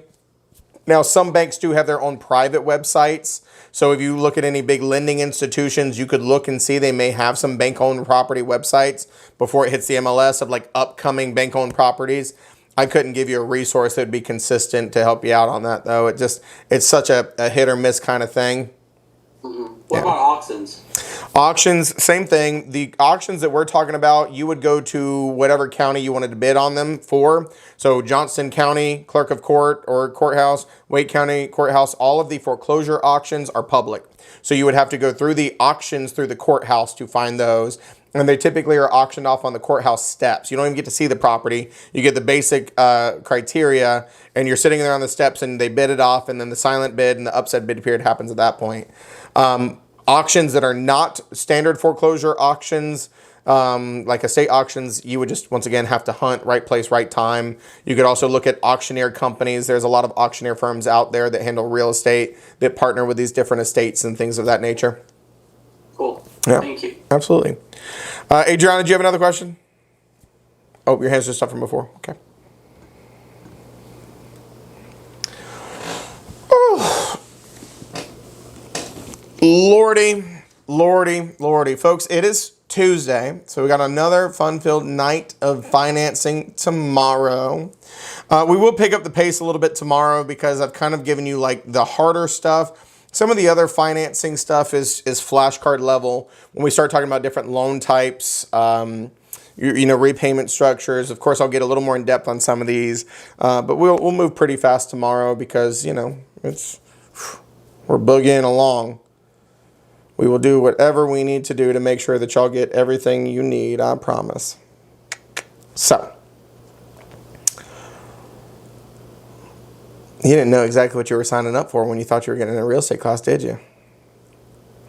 Justin's like, I don't know, I didn't. Lord of mercy. Yeah, it's I did warn you on night one that I said this is probably the hardest thing you've ever done. It's only 75 or 80 hours, I guess our class is, but it's a lot of information. A lot of information. It's crazy. Tell you what, I won't torture y'all for the last 30 seconds. Folks, if y'all need anything, reach out. Otherwise, we will do it all over again tomorrow. Same bat time, same bat channel. Have a lovely, lovely evening. Whoop, whoop.